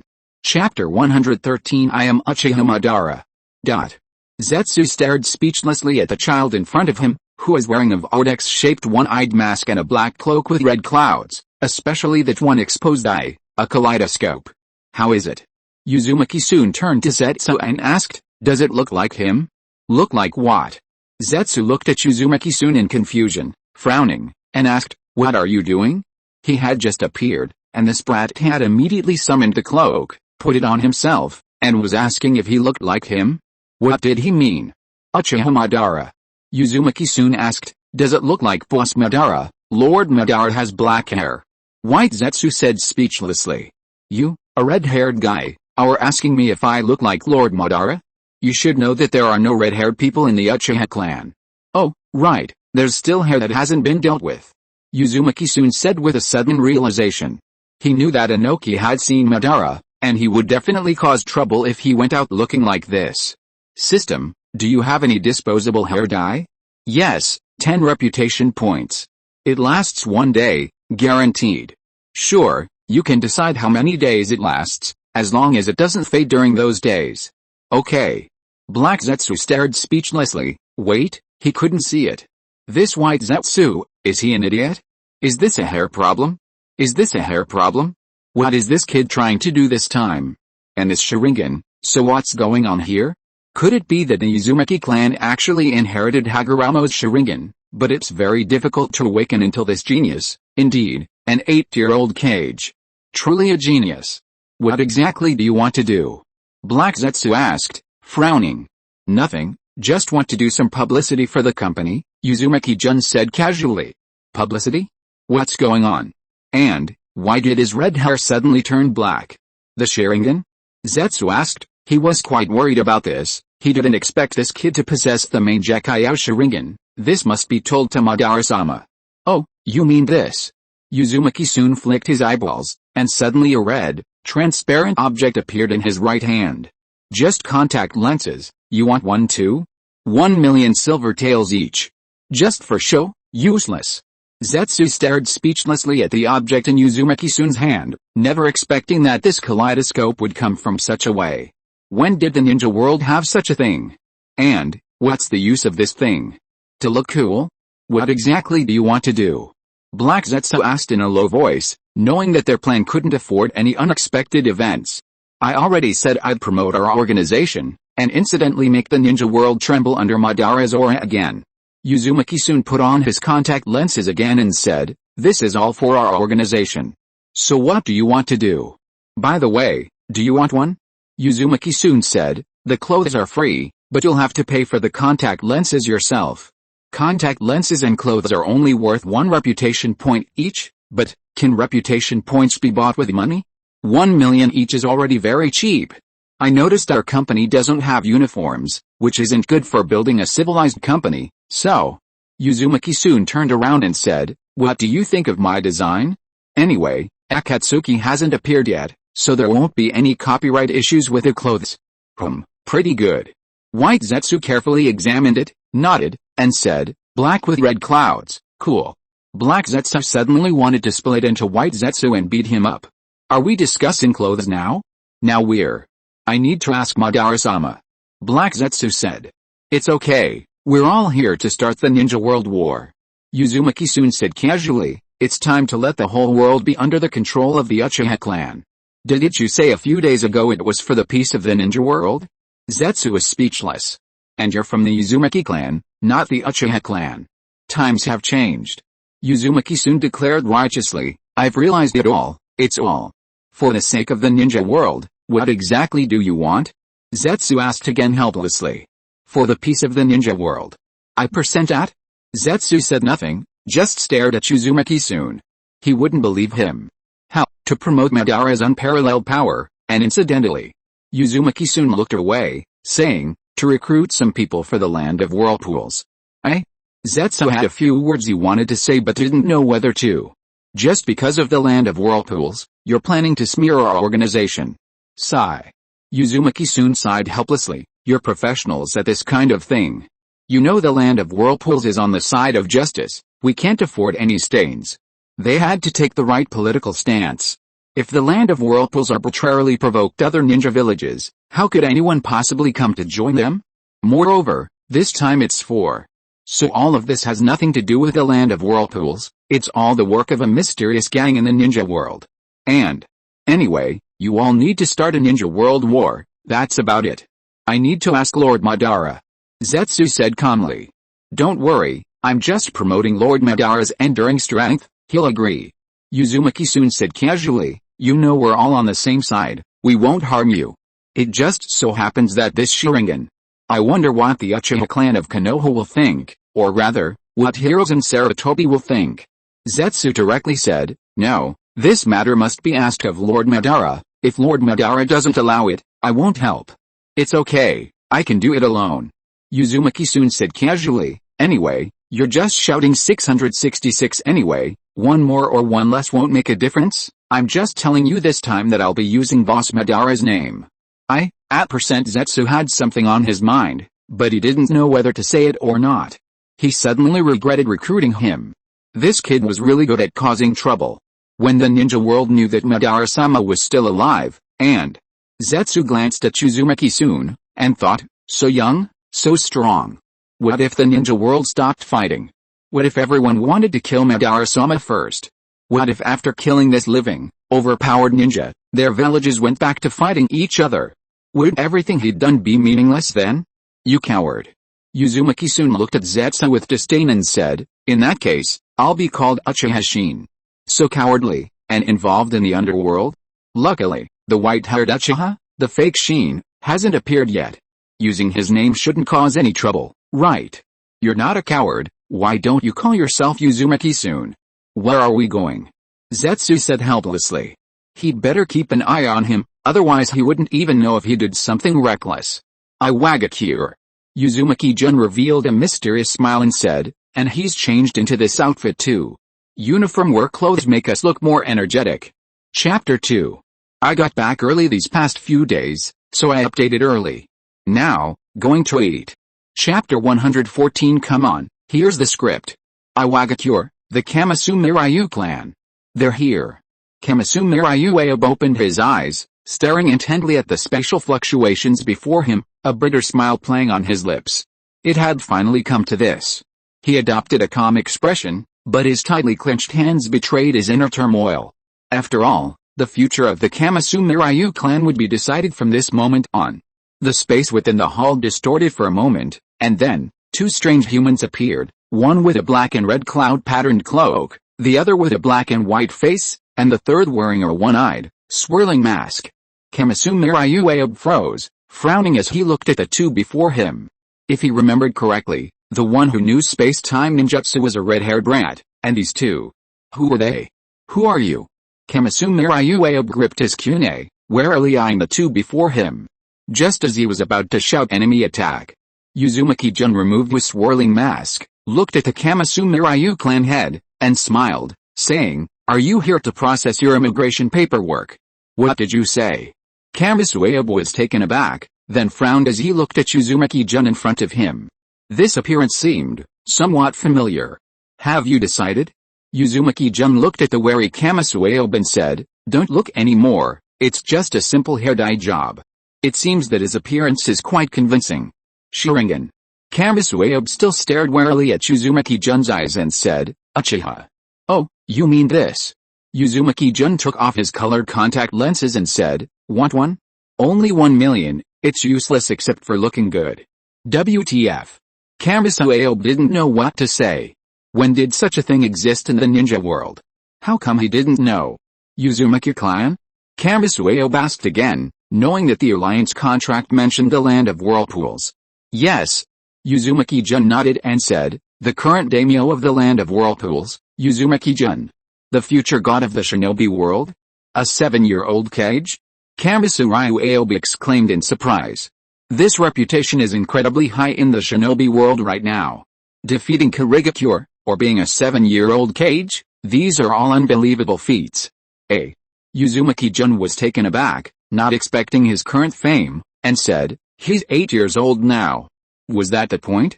Zetsu beside him rolled his eyes. Ahem. Kamasume Ryu Aob ignored Uzumaki-jun's words, coughed twice, and said in a low voice, if the Kamasume Ryu clan joins the land of whirlpools, what do they need to give up? Life and loyalty. Uzumaki-jun's eyes narrowed, and he said calmly. This is the shinobi world. If he said there was no need to give anything, people would probably think the land of whirlpools had some kind of conspiracy. Kamisamu Aofeng opened his mouth. He didn't know what the fate of the Kamisamu clan was, or rather, he didn't know what kind of life the Kamisamu clan would lead in the land of whirlpools. To ask them to make a guarantee like this, he, as the head of the Kamisamu clan, couldn't make a guarantee. Kamisamu Aofeng sighed, looking at Uzumaki-jun, opening his mouth but not knowing what to say. You don't need to make a guarantee now. Uzumaki-jun said, let's talk about it after we get to the land of whirlpools. The Kamisamu clan head was stunned, then nodded seriously. If the land of whirlpools doesn't wrong us, the Kamisamu will be the land of whirlpools' most loyal friend. But the Kamisamu clan will not attack the Iwagakure ninja. Okay. Uzumaki-jun nodded. Anyway, this is just this group of older people, the younger ones will all go to the academy to study. Then this group will be true citizens of the land of whirlpools. Otherwise, why did he build a school? Why offer moral education classes? Why conduct patriotic education? It's to cultivate patriotism, strengthen the four consciousnesses, firm up the four confidences, and achieve the two safeguards. Since that's the case. Seeing that Uzumaki-sun had agreed, Shangshulyu Kingfang fell into deep thought, asking solemnly, what does the Shangshulyu clan need to do? You must know that immigrating at this time isn't so simple. Don't worry, we've thought it through. Uzumaki-sun revealed a mysterious smile, took out a basic book, and said, take a look at the plot. We'll need your cooperation later, so don't laugh. This was something he had the system write according to his ideas. The system's typing is fast. Wearing a mask and colored contact lenses, Uzumaki-sun said coldly, from now on, call me Uchiha Shin. The land of whirlpools. Lord Soon. Uzumaki Hibiki looked at the shadow clone in front of her and said helplessly, won't we be discovered? Don't worry, the shadow clone said casually, as long as you don't do anything reckless lately, you'll be fine. Pretending to be at home before isn't unheard of. Back in the day, I'd put a doll on my bed, cover myself tightly with a blanket, and sneak out to surf the internet. Aside from being tired and a little weak the next day, I wasn't discovered, was I? And in the ninja world, there's a cheat code like shadow clones. Perfect. Then what about these documents? Uzumaki Hibiki pointed to the documents in front of her and said, what should we do? Did I tell you to give them to the clan leader? Uzumaki-sun's shadow clone said, why haven't you taken them yet? But you. Uzumaki Hibiki looked at the shadow clone and sighed helplessly. Isn't it right here? But seeing Prince Soon's narrowed eyes, yes, she quickly replied, head held high. Just as she was about to take the documents out. Come back. Uzumaki-sun suddenly frowned and said, prepare some supplies in the shelter cave. Food and clothing are needed. Uzumaki Hibiki was taken aback, then nodded and said, yes. Go immediately. Be careful not to let anyone else know. Understood. Seeing Uzumaki-sun's serious expression, Uzumaki Hibiki knew immediately and replied earnestly. Although she didn't know what was going on, it seemed that things were not simple. Sigh, if there's an excuse to rest, why not rest? Watching Hibiki Uzumaki's departing figure, Jun Uzumaki stretched and said to the system that had split off from his body along with his shadow clone, I can send the message back now. Everything for this episode is arranged. Kamisamu Clan. Kamisamu Aob stared at the script in her hand, instantly dumbfounded. She hadn't expected such a tactic. No wonder they had to impersonate members of the Uchiha clan, so that was the reason. But, wouldn't this harm the Uchiha clan of Konoha? The two major clans of Konoha were also having a tough time. Don't worry, if there are any problems, we'll bring the Uchiha clan to the land of whirlpools. Jun Uzumaki said casually. Zetsu and Kamisamu Aob were speechless. This kid is really wicked. Sorry, I need to discuss this with the elders. Kamisamu Aob said seriously. Alright, hurry up, time is of the essence. Uzumaki soon squinted at the outside of the Kamimazu clan, muttering, hell, they're all surrounded. It seems that the 2-day Scales Big Nose wasn't just making a fuss about the Kamimazu clan on a whim. They're starting to worry about chaos within the Kamimazu clan. Chapter 1. Chapter 115 Dawn? The organization's first operation, action. Kamisamu Siho saw the silence in the meeting room, opened his mouth as if wanting to say something, but couldn't utter a word. After all, no matter how you looked at it, this was betraying the village. Is this really necessary? An elder's eyes welled up with tears as he murmured, This is our home. Shut up. The first elder's eyes narrowed as he scanned the surroundings, saying helplessly, We can't go back. The first elder slumped into his chair. We have already hindered the village's development. Unless. In that case, let's go. Let's go. Hearing the first elder's words, everyone sighed and lowered their heads. Of course, they knew what the first elder meant by unless. It meant to let the entire Kamasurian clan decline, to reduce the number of Kamasurian clan members. Only in this way would the other families in the village settle down. Only then would the Tsuchikage receive enough power. After all, the second Hokage had only recently died, and this period was the most chaotic. Inoki wanted to quickly take power, so he had to establish his authority. And the Kamasumi clan broke the rules without authorization, seeking revenge against Konoha. The whole excuse was perfect. Since that's the case, then leave. One of the clan elders, his eyes also filled with tears, said, Let this old man stay. Haha, this old man is old too, I won't wander around anymore. Another clan elder laughed as well, Let the future of the Kamasumi clan be entrusted to these young people. Yes, since we old folks refuse to leave, let's just bury us here. Clan elder Kamasumi Aob, seeing this scene, also had tears streaming down his face, and said, He knew the outcome of staying. That was death. Of course, not at the hands of Iwagakure, but at the hands of Uzumaki Uchiha, because how could the Kamasumi clan be wiped out without some deaths? Without leaving any trace? That's why the elders chose to stay. They couldn't bring themselves to betray the village, they wanted to alleviate their guilt towards Iwagakure through death. If everyone agrees, the first elder opened his eyes, the Kamasumi clan will begin the plan. Be discreet. Remember, many in the clan are loyal to the village. If this is leaked, the Kamasumi clan will be wiped out. Let these people. Leave them in the village, the first elder sighed. Only an old man like him could speak on such matters. The clan leader was to lead the Kamasumi clan back to its former glory, so there couldn't be any stain, the stain of killing clansmen. Yes. All the elders' eyes narrowed. They knew these words were directed at them. The first elder wanted them to act, not wanting the clan leader's hands to be stained with the blood of his own kind. But, since they were going to die anyway, let this guilt go to hell with them. After all of this, was for the clan. How is it? Ready? Uzumaki soon lay on a cushion in the main hall of the Kamasumi clan, eyes closed, yawning. If you're ready, hurry up, transporting people is quite troublesome. How do I know you won't deceive the Kamasumi clan? An old man leaning on a cane stepped forward, speaking solemnly. After all, this concerns the entire Kamasumi clan's lives. You have no other choice. Having come this far, what more do you want? Uzumaki soon said helplessly, I assure you, all citizens of the land of whirlpools are equal. The rest you'll have to fight for yourself. Of course. It refers to citizens of the land of whirlpools. And who are you? I am the Grand Elder of the Kamasumi clan, the Grand Elder said. I hope what you say is true. His eyes narrowed, releasing his aura as he stared at Uzumaki soon. Otherwise, I won't let you go. Tisk tisk. Just an elite Jonin. Zetsu said disdainfully upon seeing this. You'd better withdraw your aura. You can't defeat this child in front of you. Perhaps you can try using it on me? A mere elite Jonin. The Grand Elder looked at Uzumaki soon, who remained motionless and with his eyes closed, in confusion.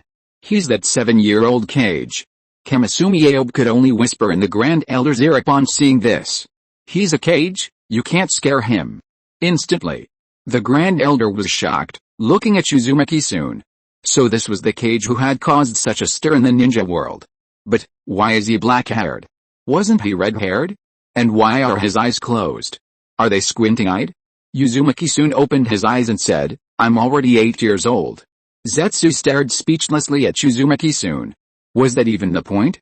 What a kaleidoscope. The Grand Elder was shocked to see Uzumaki soon's open eye. Oh, you mean that?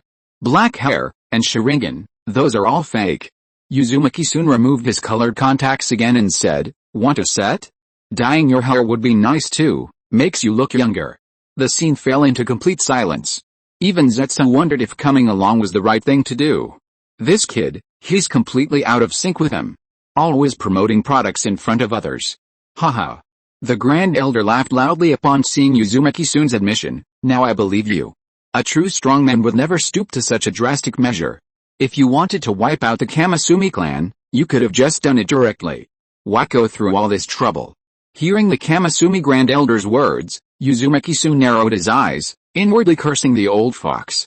What do you mean a strongman would never stoop to such a drastic measure? You must have some misunderstanding about ninjas. Hell, he just wants me to remember that he's a top-tier ninja, and his decisions can't be easily broken. Otherwise, it would be a disgrace to the dignity of a strong man. But, would Uzumaki-san be afraid of that? Even if he really wasn't just recruiting, he's still just a child. If he makes a mistake, he'll be forgiven. Since that's the case, let's talk about when to start transporting people. Whirlpool-san said helplessly, let's finish the performance quickly, let's wrap up filming quickly. Ahem. Ignoring Whirlpool-san's ramblings, the clan leader coughed twice and said with a serious face, tonight. There are still some things we need to take care of. His eyes narrowed, and he looked coldly at the outside of the hall. Okay. Whirlpool-san nodded, send the elderly, weak, sick, disabled, young women, and civilians first. Hearing Whirlpool-san's words, the clan leader and the Grand Elder were stunned for a moment, then a smile flashed across their lips, and they nodded and said, okay. Then you go and prepare. Whirlpool-san lay down again and said, call me when it's time. Thank you for your trouble. Shang Shui Liu Qingfeng then took the Grand Elder downstairs. Tonight is going to be quite busy. Uzumaki-jun didn't care what the Kamisama clan was up to. Looking at Zetsu beside him, he said, there's something I might need your help with. Sorry, I'm just here to shout 666. Zetsu refused outright. He'd read the script.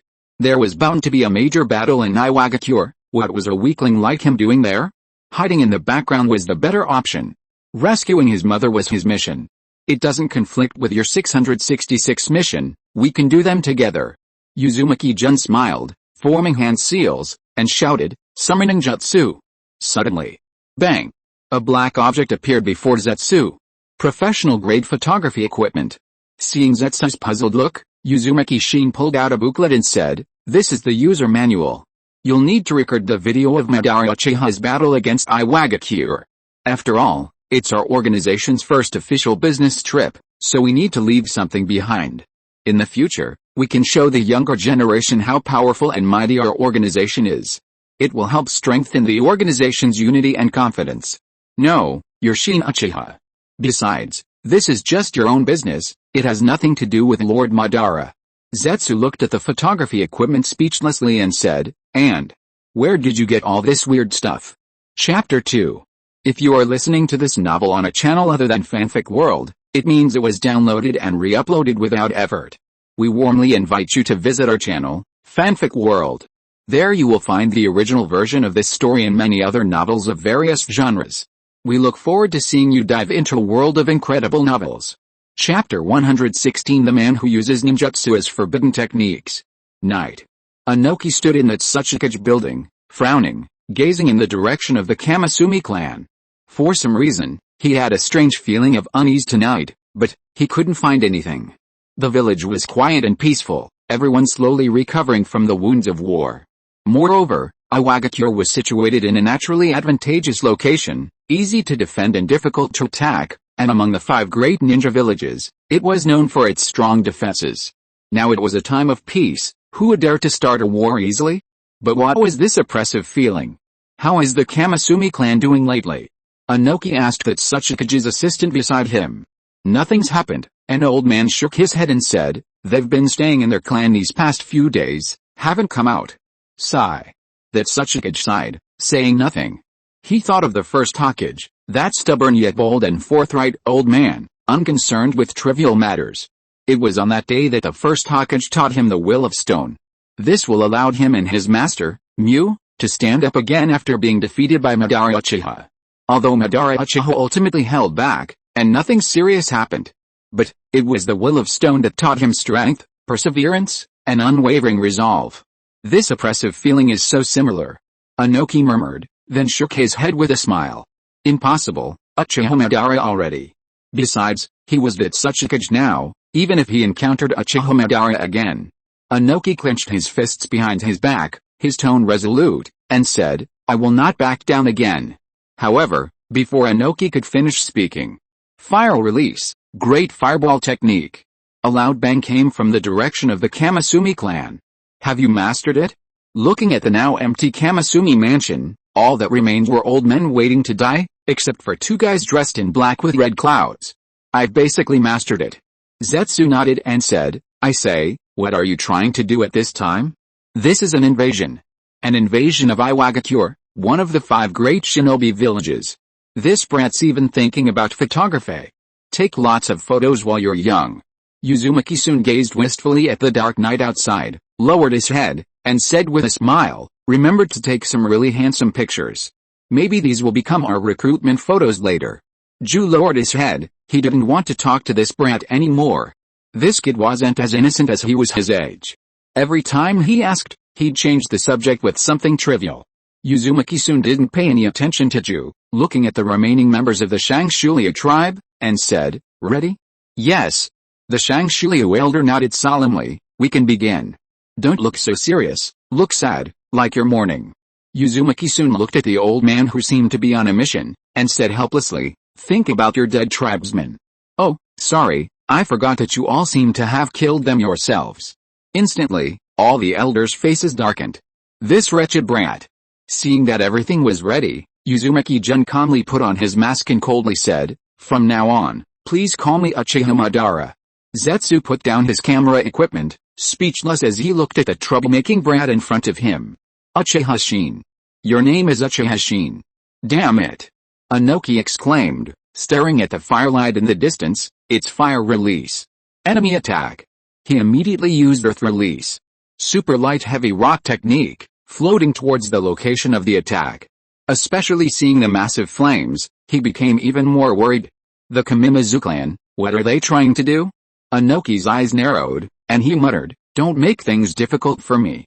The Uzumaki Clan didn't know fire release at all, but these massive flames came from their territory. Could it be that because they were unhappy about their land being taken back without compensation, the Uzumaki Clan, in alliance with other villages, planned a coup? And this ninjutsu gave him a chill. It was very familiar. Inoki stared intently at the Uzumaki Clan's encampment.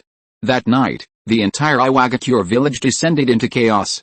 The Iwa ninja began scouting the civilians and rushed towards the Uzumaki Clan's encampment, witnessing the terrifying waves of fire. Everyone was terrified by this horrifying sea of flames. Just how much chakra must that require? Uzumaki-jun was also startled by his own ninjutsu.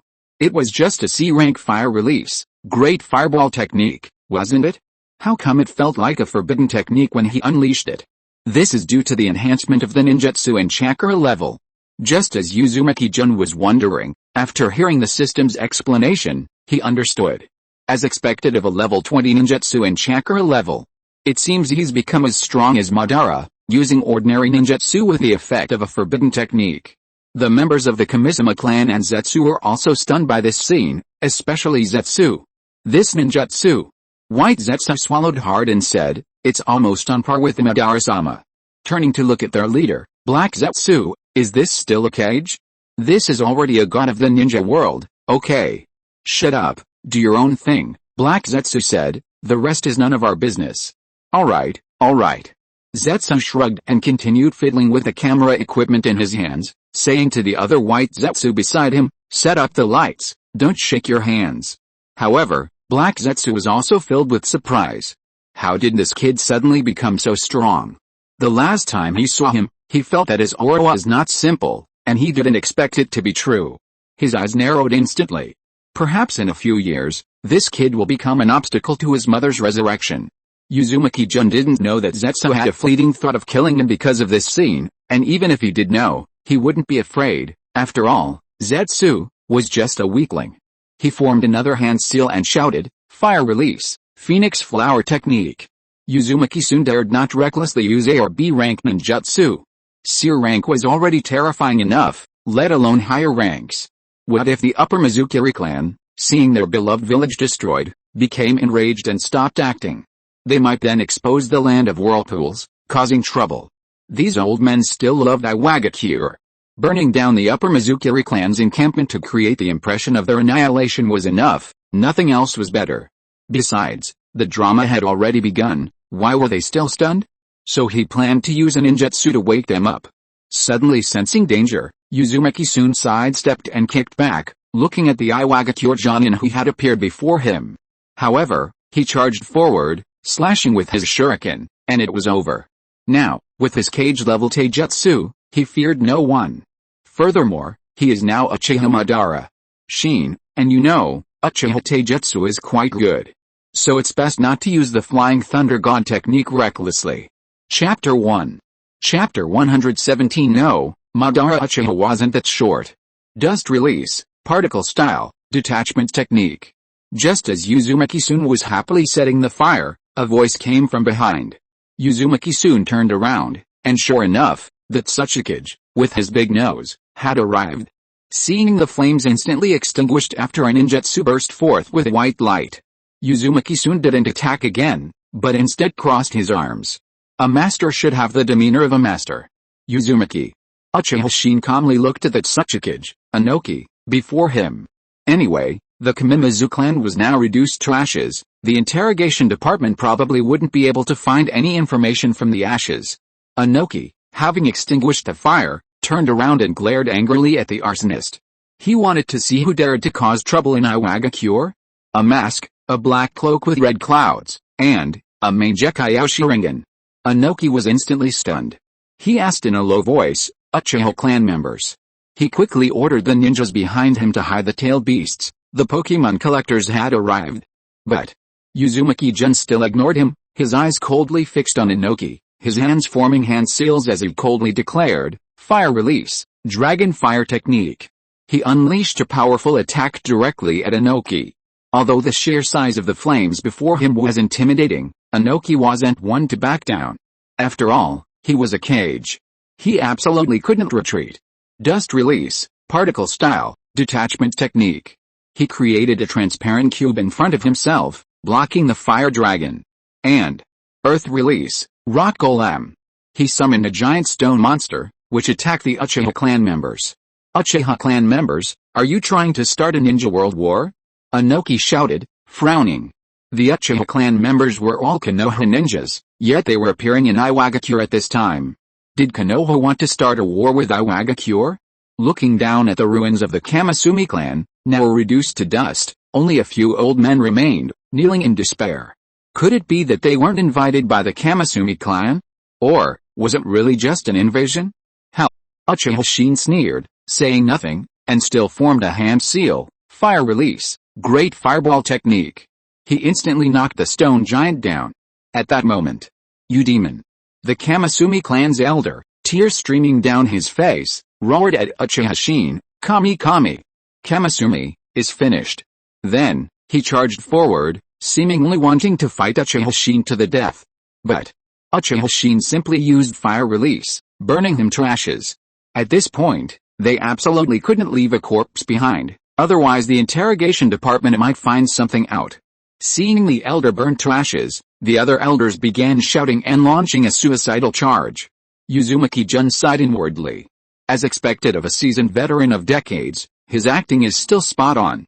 Seeing this scene, Inoki raised an eyebrow.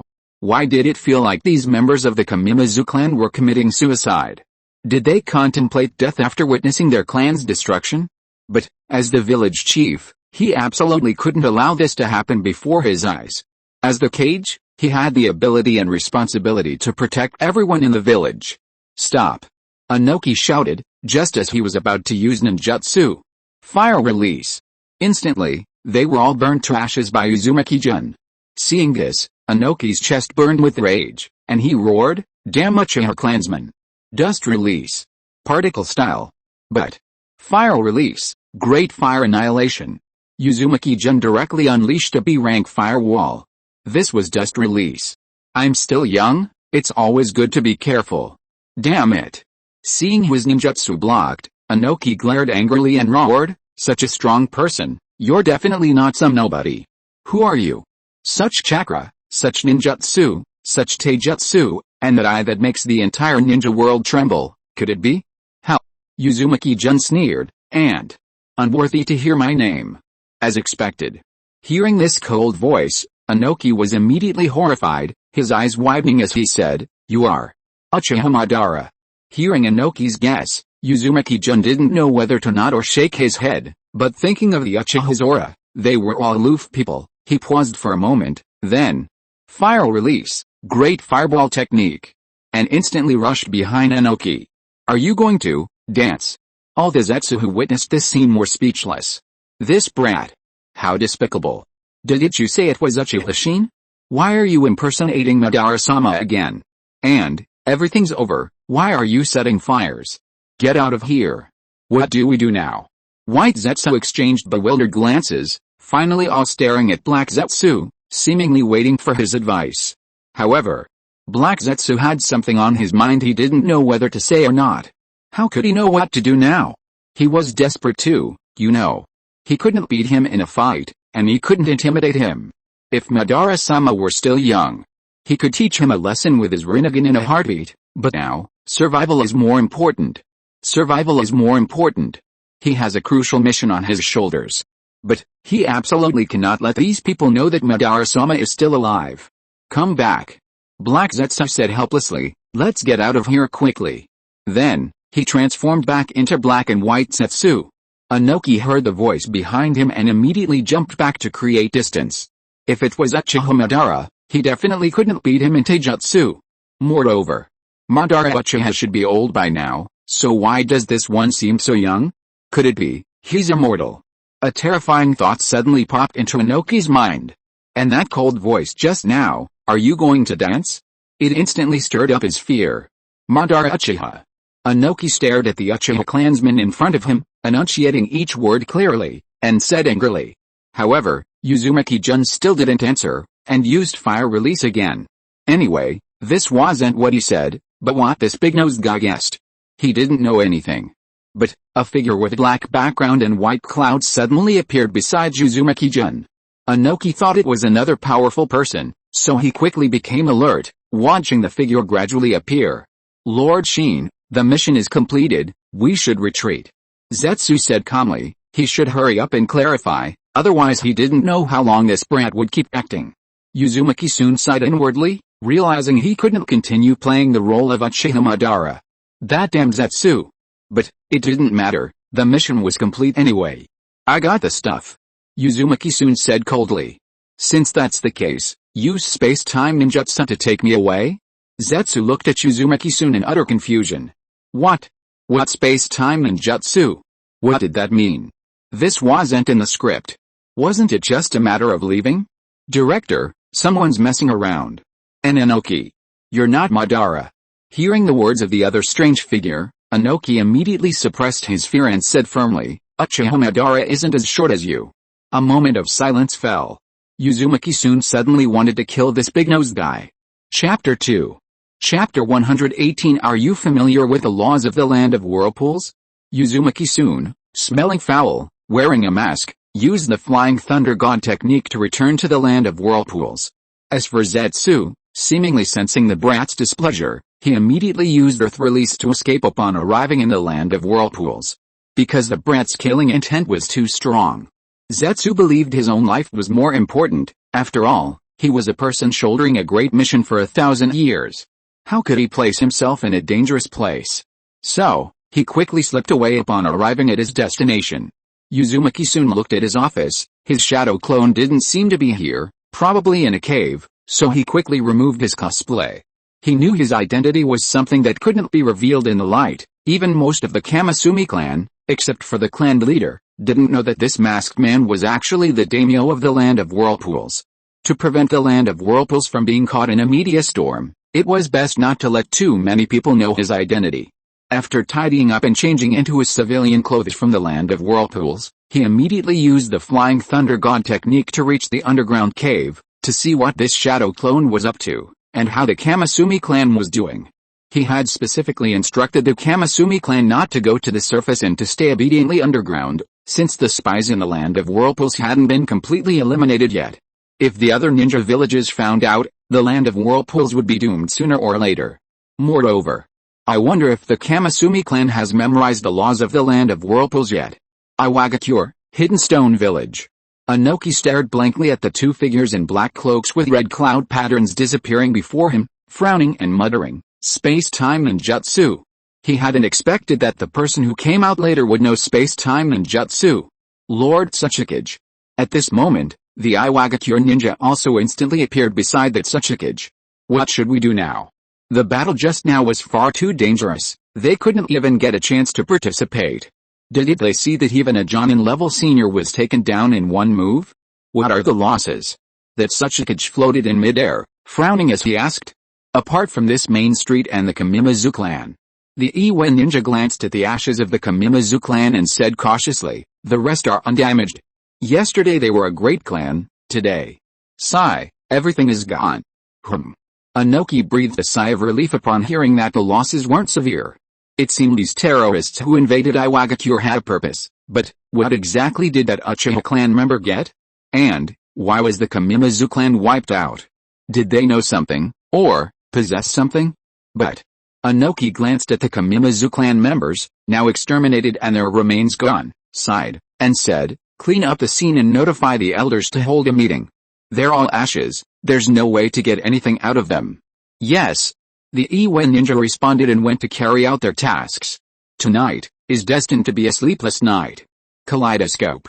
Inoki murmured, gazing at the starry night sky. He hadn't expected the Uchiha clan to have the Meijekyo Sharingan again.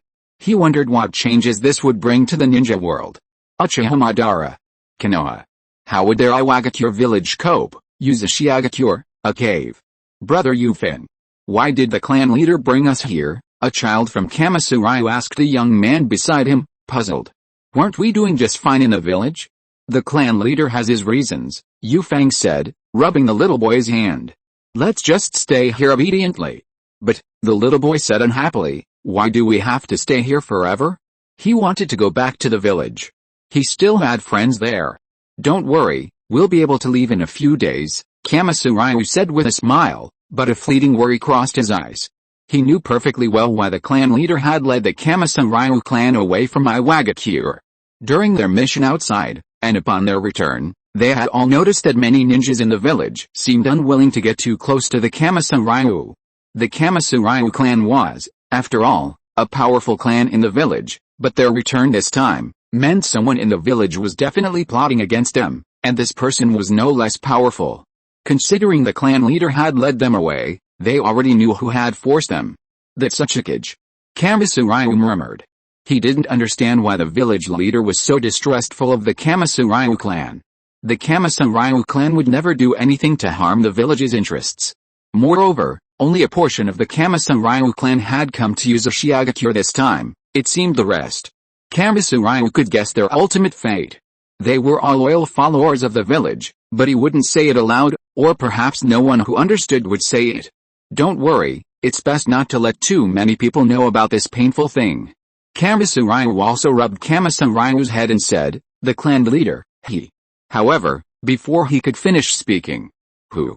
Kamisuryu sensed something was wrong. There was a fluctuation of chakra, and he quickly turned his head. After seeing the figure, he immediately breathed a sigh of relief and said respectfully, Your Highness soon. He knew that the kid in front of him was the 7-year-old Kage, who was the talk of the ninja world, and he was also their future boss. Uzumaki soon nodded and said, Where's your clan leader? Inside.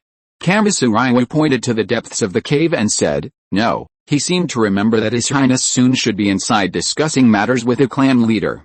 What's going on with this person in front of him? Could it be that His Highness soon used space-time ninjutsu to go out and then came back? Uzumaki soon did not explain, nodded, and walked into the cave. When can we leave? Asked Kamisuryu Saibi. They'd been here for days, without sunlight, without flowers. Bees would die. It should be in the next day or two, the shadow clone said with a smile. We just received news that it's been resolved. As for why we haven't been allowed out, it's because the spies in the land of whirlpools haven't been dealt with yet. They'll be dealt with in the next few days, and then... Oh, the main body is back. The shadow clone looked at Uzumaki soon walking in, and for some reason, hearing the system's message made him want to laugh. He walked over, patted the main body on the shoulder, and said, Don't worry, We're only 8 years old, it's normal for us not to be tall. However, Uzumaki soon sent him flying with a punch. That bastard. He didn't want to bring this up, why did this clone have to say it? The biggest mistake of this operation was not wearing the Toby skin. Otherwise, how could they be like this now? Toby can not only change body size, but also increase attributes. He'd completely forgotten that he was still just a child, not even 1.8 meters tall yet. Sigh, what a pity. Uzumaki soon sighed inwardly. Otherwise, he could have given Madara some publicity this time. He never expected that. Inoki wasn't as short as he was in Konoha 60 years ago, so a simple height comparison led to his discovery. He should have known better than to be so cheeky, running up behind someone and inviting them to dance for no reason. This is all, his recklessness has caused this trouble. Your Highness soon. Seeing Uzumaki soon return, Kamasumi Ryu Aob knew that everything about the Kamasumi Ryu clan in Iwagakure was now history. From now on, there would be no more Iwagakure, no more Kamasumi Ryu clan. Chapter 1. Chapter 119. You've been arrested. Early morning. A shocking event has rocked the ninja world today, originating from Iwagakure. Last night, Iwagakure was attacked by unknown assailants, suffering heavy losses. According to Iwagakure's village chief, Inoki, it seems that a legendary six-paths blade, passed down for 1,000 years, was stolen from the village, and the entire Kamimazu clan, a prestigious family, was massacred. Judging from the scene, the perpetrators were extremely cruel. Tsuchika Jinoki has solemnly warned all ninja villages to be cautious, especially regarding the Mangekyou Sharingan user who appeared last night. That person is incredibly strong. If it weren't for his short stature, he would have suspected it was Uchiha Madara. Therefore, he urges everyone to be wary of the Uchiha clan. Meanwhile, carefully safeguard your personal belongings and don't give thieves an opportunity, Konoha. Hiruzen Sarutobi slammed the message from the Anbu onto the table and looked at the elders before him, saying, "What do you think? Madara Uchiha has been dead for several years now, how could it be him? And the Uchiha clan, it seems none of them have awakened the Mangekyou Sharingan. But, that astonishing fire release technique, and that Mangekyou Sharingan, both indicate that the attack on Iwagakure was by the Uchiha clan. Could it be a cover-up by the Uchiha clan? Did they actually already possess a new Mangekyou Sharingan? Is the information accurate?" Kahoryuda Tane frowned as she looked at the intelligence report before her, asking, could it be false information released by Iwagakure? Does Iwagakure possess the legendary six-paths blade tool? Konoha has fought Iwagakure for so many years, how come they didn't know? Yes. Hiruzen Sarutobi nodded seriously and said, the spies infiltrated Iwagakure have confirmed it. Iwagakure was indeed attacked last night, and one of the attackers possessed the Mangekyou Sharingan. But because they were wearing masks, we couldn't see what they looked like. In that case, Kahoryuda Tane frowned, it might not necessarily be an Uchiha. But she couldn't continue. You see, only Konoha has the Uchiha clan, nowhere else does. And the Mangekyou Sharingan, only the Uchiha clan could possess it. Sigh. Hiruzen Sarutobi sighed. If this matter wasn't resolved, it would damage Konoha's reputation, especially given what that big-nosed guy from Iwagakure said. His veiled criticism of Konoha was practically an open accusation of thieves. But, they knew nothing about this. Let's ask the Uchiha clan head. Kahoryuda Tane said helplessly. This discussion isn't going to work. We also need to declare publicly that this matter has nothing to do with Konoha. That's the only way. Hiruzen Sarutobi took a puff of his pipe, his eyes filled with worry, and said, I just don't know if this Mangekyou Sharingan will it bring danger to Konoha. Ever since their teacher restricted the Uchiha clan's movements, awakening the Sharingan has been difficult for them, let alone the Mangekyou. Who is this person with the Mangekyou Sharingan? Will they harbor hatred towards Konoha? These are all very important. Hiruzen Sarutobi suddenly missed Danzo. If you were here right now, Danzo would definitely lead Rudin to arrest the Uchiha clan members, and then secretly use torture to interrogate them one by one, catching the Uchiha off guard. But, as the village head, he couldn't do that. After all, mental interrogation can cause mental damage. And arresting people without reason wouldn't be good for his image. What's Danzo doing now? Hiruzen Sarutobi turned to ask the Anbu beside him. Is he still in the land of whirlpools? Yes. The Anbu Johnny nodded. Lord Danzo is still in the land of whirlpools. He said he wants to investigate what the Land of Whirlpool's purpose is. Sigh. Hirozen Sarutobi sighed, rubbing his forehead helplessly. Was his old friend about to cause trouble again? Order him to come back immediately. Yes, sir. The Land of Whirlpools. This morning, the citizens of the Land of Whirlpool sensed an unusual atmosphere. The Whirlpool ninjas all looked serious, marching in unison in one direction, as if something big was about to happen. What happened? A young citizen of the Land of Whirlpools asked his friend curiously. Why do all the Whirlpool ninjas look so tense? I don't know. His friend nodded. But something big must have happened. Of course, I know that too. Wait, isn't that Yangai's house? The young man exclaimed.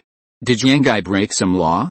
He knew that Yangai was a refugee who had come to the Land of Whirlpools, but because he worked hard and was physically strong, he had earned some money and bought a house outright. He had just gotten married a few days ago, so how could something have happened to him today? Let's go, follow him, the young man exclaimed. Let's see what's going on. He had a good relationship with Yangai and hoped that the law Yangai had broken wasn't too serious, but, judging from the expression of the Whirlpool Ninja Lord, it definitely wasn't simple. Seeing the young man's reaction, his friend gritted his teeth and followed. He also had a good relationship with Yangai. Yoya, what's going on? A woman in her early 20s looked at the approaching Uzumaki ninja with a puzzled expression, her eyes filled with affection as she curiously asked her husband, why are there so many Uzumaki ninja? Thud. Seeing the approaching Uzumaki ninja, Yoya dropped the glass in his hand, shattering it on the ground. He stared blankly outside, a bad feeling creeping into his heart. He suddenly had an urge to run away. But turning to look at his newlywed wife beside him, if he ran away, Hanuka's fate would definitely be. What's wrong? Hanuka walked up to Yoya with a worried expression, waving her small hand, and said, are you feeling unwell? Maybe you should take the day off. I'll take you to see a doctor later. Yoya snapped out of his daze, a smile appearing on his face. It's nothing, just a little tired. He squatted down, intending to clean up the broken glass himself. This glass. What a pity. These glasses were bought with Hanuka a few days ago for their wedding. They weren't cheap. But what could he do when Hanuka liked them? A smile suddenly appeared on Yoya's face. Hey, be careful. Huljia suddenly squatted down in a panic, grabbed Yang Yi's right hand, and complained, it's bleeding. Then, she put her hand directly in her mouth, I'll clean it up later. Yang Yi stared blankly at Huljia, then suddenly smiled and said, it's nothing, just a small injury. Okay. Huljia released her mouth, saw that the bleeding had stopped, nodded in satisfaction, and looked at Yang Yi seriously. Yang Yi, are you hiding something from me? Hearing Huljia's words, Yang Yi was silent for a moment, then smiled again and said, of course not, don't worry, I'm just a little tired. But you? Huljia said worriedly, don't go to work today. I'll take you to the hospital later. Seeing that Yang Yi wanted to refuse, she quickly put on a serious face, listen to me. Okay. Yang Yi smiled, reached out and touched Huljia's face, I'll listen to you. Looking at Huljia's smiling face, he felt a pang of emotion. He really wished time would slow down. But, I'm sorry, Huljia. Perhaps we won't see this again. Listen up, you inside. Naoshiro Yoya, you're under arrest. Suddenly, a voice rang out from outside the door. Chapter 2. Chapter 120. Listen up, you people below. The Land of Whirlpools. This is a remote, undeveloped area far from residential areas. Uzumaki soon, leading a group of Whirlpool ninja, arrived at a small mountain, ready for battle. This must be the place Zetsu was referring to. Uzumaki soon murmured, holding the map in his hand. A few days ago, Zetsu had given him the location information of the spies, but due to the organization's team building activities, they hadn't gone to arrest them. And today. What a beautiful day. Uzumaki soon looked at the azure sky with satisfaction. If he didn't clear them out today, when would he? Lord Soon, what should we do now? A Whirlpool ninja frowned, looking at the mountain before him. It didn't look like anyone lived there. Don't rush. Uzumaki soon said, then closed his eyes. Since his Yang attribute had reached level 20, his vitality and sensory abilities had also increased. Huh? Uzumaki soon was startled, looking at the ground. He had thought Enzo and the others would have dug a cave, but unexpectedly, they were living in a cave. As expected of Root's leader, Has he gotten used to living in a cave? Uzumaki soon pointed to the ground and said to the Uzumaki ninja beside him, shout. They were supposed to be civilized law enforcers, not acting recklessly. The Uzumaki ninja were startled, then immediately snapped back to reality and shouted loudly into the ground, inside, listen up, you people down there. They hadn't expected anyone to hide underground. Which ninja village were they from? So cheeky. Couldn't they just dig a cave? Listen up, you people down there, you've been. Lord Danzo, what should we do now? The rude Jonin exchanged bewildered glances. How had they been discovered, and why weren't these Uzumaki ninja attacking directly? What were they shouting about? HMPH. Danzo's face turned ashen. Someone dared to mess with him. Who among you has been discovered?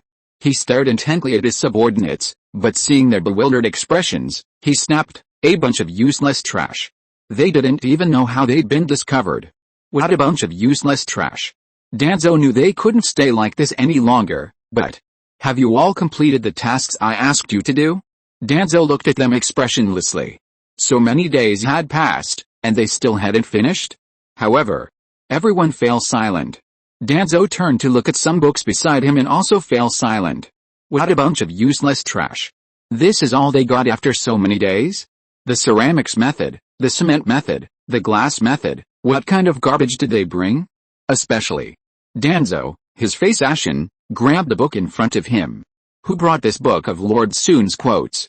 Seeing that no one still answered them, Uzumaki soon sighed and muttered, this is really a headache. If he had a choice, to be honest, Uzumaki soon really didn't want to see Danzo so soon. What if he couldn't control himself and killed him? You see, for the major ninja villages in the ninja world to maintain a balance of power, Danzo, the friend of the ninja villages, was indispensable. Get a few people over here and make sure the foundation is solid. Uzumaki soon said helplessly. Now let's see if you guys still dare to show yourselves. You, the Dark Knight of the Ninja, aren't here protecting Konoha's peace? What are you doing here?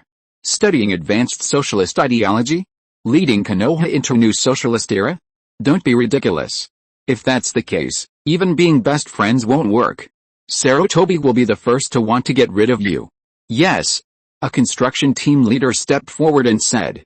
This four-person construction team was borrowed by Uzumaki soon from his father, seemingly an elite construction team. Earth release. However, before they could even use their ninjutsu, the ground began to slowly crack. Several figures emerged. Danzo stared at the Uzumaki ninja before him, his face ashen. His pupils constricted, especially when he saw the 7 or 8-year-old figure. He then said calmly, what do you want with this old man? Seeing Danzo's shameless words, Uzumaki-jun quickly stepped forward and declared righteously, you have violated the immigration regulations of the land of whirlpools. Huh? Danzo was utterly bewildered by Uzumaki-jun's words. Sigh. Uzumaki-jun sighed, saying helplessly, you came to the land of whirlpools without reporting to the relevant authorities, illegally occupying land and causing serious damage to the land of whirlpools. Ignorance is truly terrifying. So, the land of whirlpools doesn't welcome me? Danzo's sharp eyes fixed on Uzumaki-jun. However, this is illegal immigration. Uncle Danzo. Uzumaki-jun said casually, this is against the law. Did they really think he was easily intimidated? He was someone who had faced a cage face to face. It's a bit of a shame he didn't see any Six Paths blades. Illegal? Danzo was taken aback, then regained his composure and said calmly, why wouldn't I know? It's written in the constitution of the land of whirlpools. Didn't Uncle Danzo read it? Uzumaki soon glanced at the books behind Danzo and his companions. One of them was worn out from being read so many times. What was Danzo trying to do with all this stuff? Go back to Konoha and start a revolution? And, what the heck was that book of Lord Sun's quotes? Uzumaki-sun was speechless. Could it be that after this, that old scoundrel Danzo would become an advanced socialist intellectual, taking the lead in socialist reform in Konoha? Well, he'd probably be the second one in the ninja world. Danzo also saw the book behind him. He originally thought that these were books everyone had, nothing special, and that even if someone saw them, it wouldn't matter. Now, damn it, have all the root ninjas gone crazy from learning ninjutsu? Couldn't they put them away? Now, Danzo narrowed his eyes, looking indifferently at Uzumaki-jun. He had roamed the ninja world for decades, encountering far more humiliating situations than this. This matter was merely, Trivial. Did they really think he was some kind of ninja who could escape punishment? His expression remained unchanged as he said, I know nothing. Since your land of whirlpools doesn't welcome Konoha, then I'll leave. Trying to cause trouble? Seeing Danzo's attempt to bluff his way out, Uzumaki-jun immediately unleashed his aura, his tone icy as he said, this is the land of whirlpools, not your Konoha. If you've broken the law, then accept your punishment. Turning to the whirlpool ninja beside him, he ordered, seal them, and then have the clan head issue a notice to Konoha. Let Konoha come and collect it themselves. Did they really think the land of whirlpools was afraid of Konoha?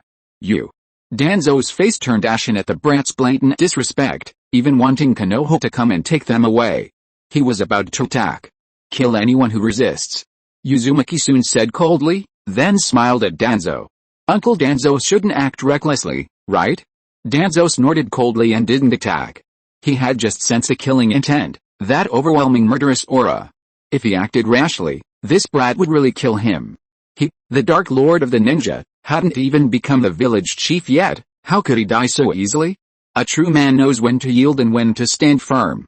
He would settle the score with this brat sooner or later. At this moment, Danzo touched his bandaged right eye, his desire for power growing even stronger. Root, seeing that their boss didn't resist, also surrendered. Seeing this, Uzumaki soon nodded in satisfaction. As expected of the coward praised by Madara. He wasn't even angry after all. Suddenly remembering something, Sun made her hand seal, summoning jutsu. Looking at Danzo, he said, here's a gift for you. He handed over a book with his right hand. The Art of Machiavellianism in the Workplace. Without the ambition to replace your boss, you'll never achieve great things. Read this book more, it'll benefit you. This afternoon I took the train back to school, 14 hours, because, XXX, you don't have enough credits. And you dare to run around everywhere. No choice. I packed my things and left. After all, there's a random check on the 11th to see if anyone's at school. This chapter was written on the train, on my phone. As for why I didn't use a laptop, one reason is that it's too troublesome to take it out of my luggage. Another reason is that someone is sleeping and I didn't want to disturb them. This chapter took me almost 3 hours to write. Sure enough, typing on a phone just doesn't feel right. The next chapter might be a little late. Chapter 121. This melodramatic incident. Uzumaki soon didn't know if the book he gave to Danzo would be useful. The book didn't say anything strange, it was just about workplace survival and advancement techniques, like humility, being modest, striving for benefits, and aiming for superiors, inspirational words like that. As for whether Danzo would change after reading it, humph. A person who even wanted to gouge out his best friend's eyes and his best friend's son's eyes, how could he possibly reform? Uzumaki soon just wanted Danzo to become smarter, more humble, and stop being manipulated by Hiruzen Sarutobi. He wanted him to learn how to win people's hearts. Only then would he have the chance to kill him and become the village chief. As for the outcome, whether it ultimately became a major palace intrigue drama in Konoha, that was none of Uzumaki-sun's concern. The current goal of the Land of Whirlpools was to eliminate the remaining spies. Of course, these spies were relatively easy to deal with, just seal their chakra, and then notify their village chiefs to pay ransom. You see, the Land of Whirlpools treats prisoners well. As for whether their village chief will come to ransom them, and what will happen to them after they return, none of that matters to the Land of Whirlpools. Just remember that the Land of Whirlpools treats prisoners well and is a country full of love and peace. And if they don't come to ransom them in the end, who knows, these ninjas might become part of the Land of Whirlpools. What's going on? Uzumaki soon frowned, looking at the noisy scene before him. Didn't he tell the Whirlpool ninjas to enforce the law civilly and not to act recklessly? Just take the people away. Why are there so many people gathered here? Lord Soon. A Whirlpool ninja saw Lord Soon suddenly appear beside him and said respectfully, there's been a little trouble. Uzumaki soon nodded and asked, just arrest them, that's fine. If they don't comply, then just... What do you want from resisting the law? Do you think you're Konoha? It's just... The Whirlpool ninja hesitated, sighed, and didn't know how to explain. Never mind, I'll come and see for myself. Uzumaki soon suddenly became curious, everyone, please make way.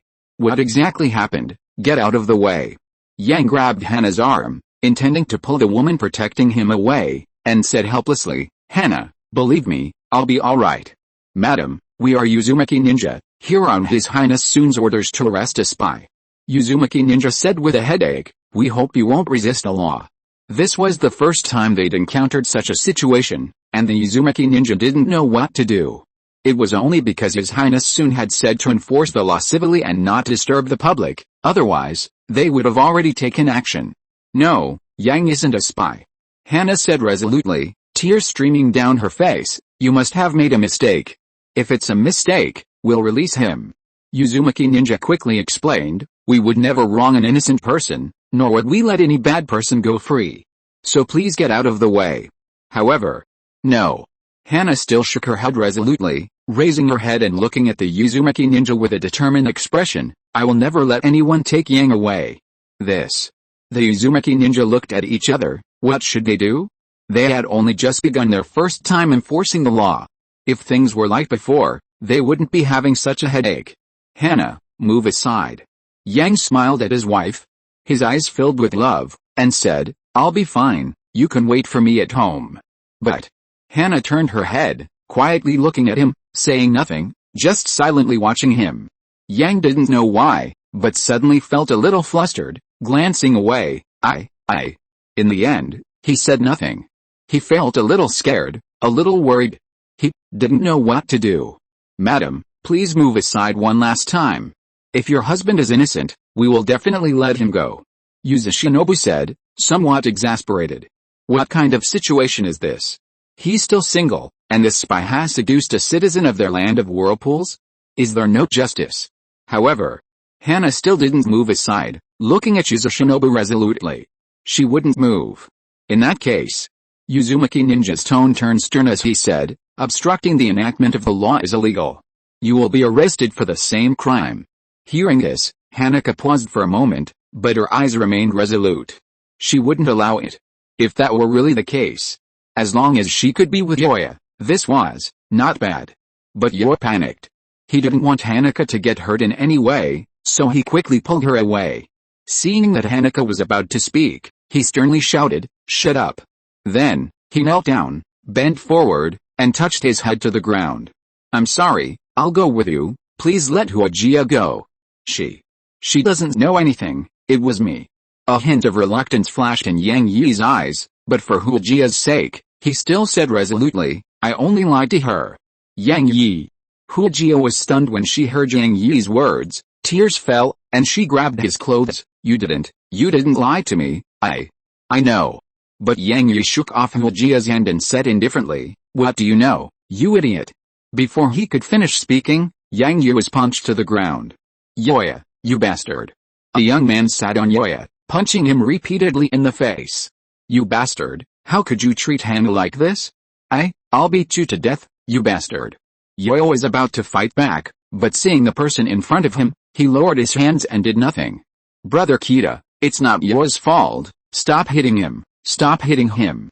But Hana couldn't bear it, tears welling up in her eyes as she tried to pull Kita away. Stop hitting him. But Kita continued to punch Yoya in the face, cursing as he hit him. The Uzumaki ninjas, however, said nothing, watching with great interest. You came here to gather intelligence, and you end up picking up girls? Serves you right, you deserve to be punched in the face. Punch harder. Uzumaki Soon, however, looked pained. Only a few months had passed, and such a ridiculous situation had arisen? He glanced at the woman's belly. This was even more ridiculous. But what should he do? The law had barely been enacted when it encountered a conflict between reason and law. Your Highness Soon. Feeling someone pat his shoulder, the ninja who had been watching the spectacle turned around, annoyed. Seeing the newcomer, he immediately spoke respectfully and made way. This matter should be left to your Highness Soon to handle. Alright, stop. Seeing Yoya's already mangled face, Uzumaki Soon grabbed Kita's fist and said helplessly, if you keep hitting him, someone will die. Kita was stunned, raised his head, and quickly said respectfully, Your Highness Soon. Then, he quickly knelt down and bowed his head, please don't arrest Yoya, he hasn't done anything to betray the land of whirlpools. But he didn't know how to say it. He knew this would happen. This burly man was beating him so fiercely just to plead for mercy. Uzumaki Soon glanced at Hana's belly, feeling a real headache. Suddenly, a thought flashed in his eyes, he had a good idea. Perhaps. Chapter 122 The Land of Whirlpools is a country full of tolerance. This law enforcement action also exposed many problems, such as, the Uzumaki ninjas weren't tough enough in their enforcement. They should have taken Yang Yi away immediately upon finding him, instead of dragging their feet and letting others watch. If not handled properly, this could easily turn into violent enforcement. This might also be because they were too concerned about their own words. Uzumaki-jun rubbed his forehead in exasperation. Moreover, his appearance was ill-timed. When he arrived, it wasn't a simple operation to arrest a spy. If you were too forceful and let them take him away directly, perhaps others wouldn't say anything, but the newcomers might feel uncomfortable and unable to integrate into the land of whirlpools, especially some of the wandering ninjas. So when he appeared, it wasn't a matter of law, but rather, something that Uzumaki-jun could resolve with a single word. If you were to forcefully arrest someone and let it go, and it were then used by those with ulterior motives, his approachable image might be ruined, and perhaps in the future, he would only be able to rule the land of whirlpools with harsh methods. However, Uzumaki-jun didn't want things to go this way. The Uzumaki clan had ruled the land of whirlpools for a long time, so what maintained the country's stability? Bloodline. In a sense, the citizens of the land of whirlpools and the Uzumaki clan were not related. Unlike other clans that only allowed endogamy to maintain blood purity, the Uzumaki clan, in a sense, might have been related hundreds of years ago. This blood relationship was incredibly strong in this situation, even stronger than the law. Perhaps Uzumaki-jun could suppress any dissent within the country with his prestige, but this wouldn't be conducive to recruiting wandering ninjas, or even ninjas from other villages. And if you release them, all the ninjas who defected and wanted a stable place to live would likely think of the land of whirlpools. Of course. I must find an opportunity to spread this news. Uzumaki-jun murmured. Let the other ninjas know that the land of whirlpools doesn't care about your birth. As long as you abide by the laws of the land of whirlpools and live honestly, then, it's still possible to become a citizen of the land of whirlpools. Therefore, in a sense, not only can Yang not be severely punished, but he also must not be discriminated against within the country. This way, when other ninjas are redeemed or not, and their treatment is unbalanced, it will create a stark contrast with Yang, causing some ninjas to harbor resentment and discontent. Once this sentiment sweeps through the entire ninja village, a ninja version of a labor movement will likely erupt. And for these discovered spies, returning home will probably mean certain death. The land of whirlpools has both the obligation and the capability to protect every citizen of the land of whirlpools. A mysterious smile played on Uzumaki-jun's lips as he looked at Uzumaki-jun's companion, Hibiki, and said, Hibiki, hand those spies over to Yoa to lead, and make sure Yoa is treated differently from the other spies. Remember, Yoa is a citizen of the land of whirlpools. Yes. Uzumaki Hibiki nodded. Although she didn't understand Lord Jun's intentions, she knew that the ninja world held traitors in utter contempt. Although Yoa hadn't yet done anything to betray the land of whirlpools, betrayal was betrayal. Tell Yoa that he and his child will henceforth be citizens of the land of whirlpools, and also notify a leader to hold a meeting. Yes. This was the deal with Yoa. He would represent foreigners from the land of whirlpools, highlighting the land of whirlpools' inclusiveness and kindness, and the land of whirlpools would truly accept him, along with his child. Watching Hibiki leave, Uzumaki-jun sighed helplessly. It seems the enforcement team needs to include other ninjas. It can't just be the Uzumaki clan, otherwise, it'll damage our reputation. Besides, Uzumaki-jun secretly wanted someone to take the blame. Otherwise, it would be inconvenient for him to do other things. I wonder what Danzo is doing? Uzumaki-jun murmured. He knew that unless something particularly serious happened, the land of whirlpools and Konoha wouldn't go to war, unless Mito died. Therefore, Uzumaki-jun didn't send Danzo and the others to help with infrastructure in the land of whirlpools. Instead, he locked them in a small, dark room, delivering 3 meals a day on time. Of course, there were some books inside that were very useful for ideological reform. He hoped Danzo would diligently study them, so that when he returned to Konoha, he wouldn't be a foolish scapegoat. Sometimes, you have to learn to raise a banner.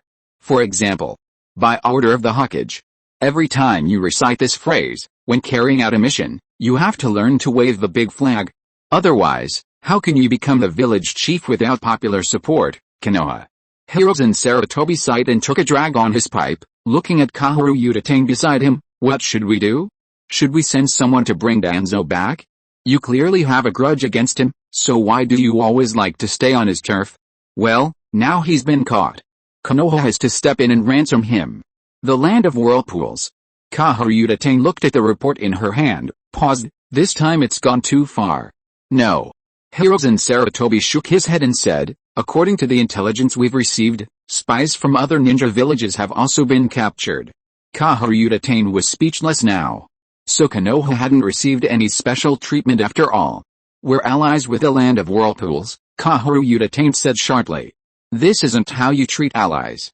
No, they've already said that although Danzo caused heavy losses to the land of whirlpools during his time there, but Hirozen Sarutobi shook his head with a wry smile. Danzo and his men weren't forced into labor like other ninja villages, their movements were just restricted.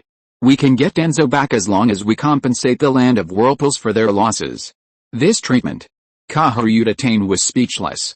Such a thing? That kid's not simple. How much? 30 million ryo.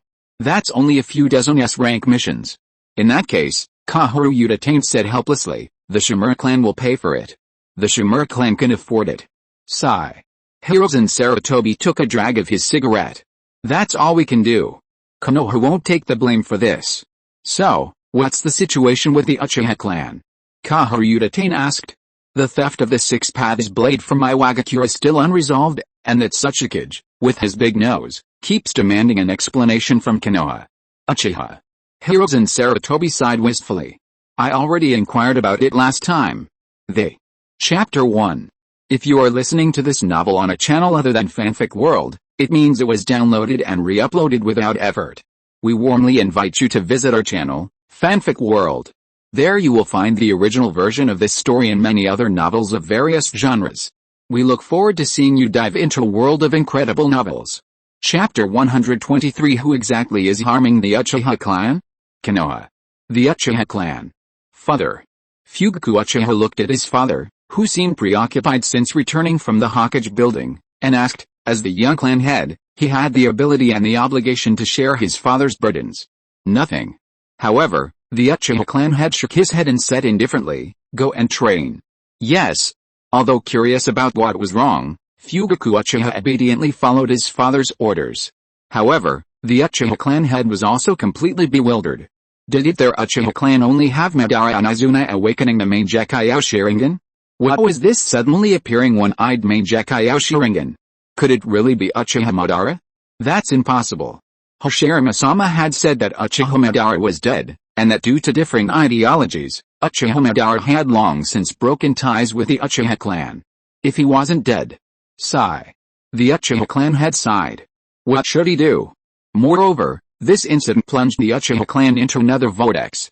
Rumors had been circulating in the village for some time now that the Uchiha clan had stolen from Iwagakure and massacred an entire clan, that they were an evil clan, a clan of thieves. Coupled with the Uchiha's expressionless face and ruthless enforcement of the law, their reputation in Konoha was further tarnished. Who spread these rumors? The Uchiha clan had sighed inwardly. Who in the village wanted to target the Uchiha clan? Their clan was so peace-loving, so eager to integrate into the village, so why did bad things always seem to circulate? And this unfair treatment was starting to breed resentment among some members of the Uchiha clan. If this continued, perhaps the Uchiha clan only wanted the Byakugan. Why was it so difficult? Who is it? The Uchiha clan head murmured, gazing at the scenery outside the door. Who exactly is smearing the Uchiha clan, or rather, who is that one-eyed main Gekkai Sharingan user? Of course it's me, Uzumaki-jun said helplessly. What did you say? Kakuzu looked at the person suddenly talking to himself in confusion. He was just asking why there was a large sum of money suddenly being spent from the national treasury. He knew absolutely nothing about it. You said it was you, could it be? Kakuzu looked at Uzumaki-jun suspiciously. This brat had a criminal record. According to the former treasurer of the daimyo's mansion, the reason he was sent to sweep the streets was because Prince Jun had embezzled public funds without his knowledge. Oh, that's also what I wanted to talk about today.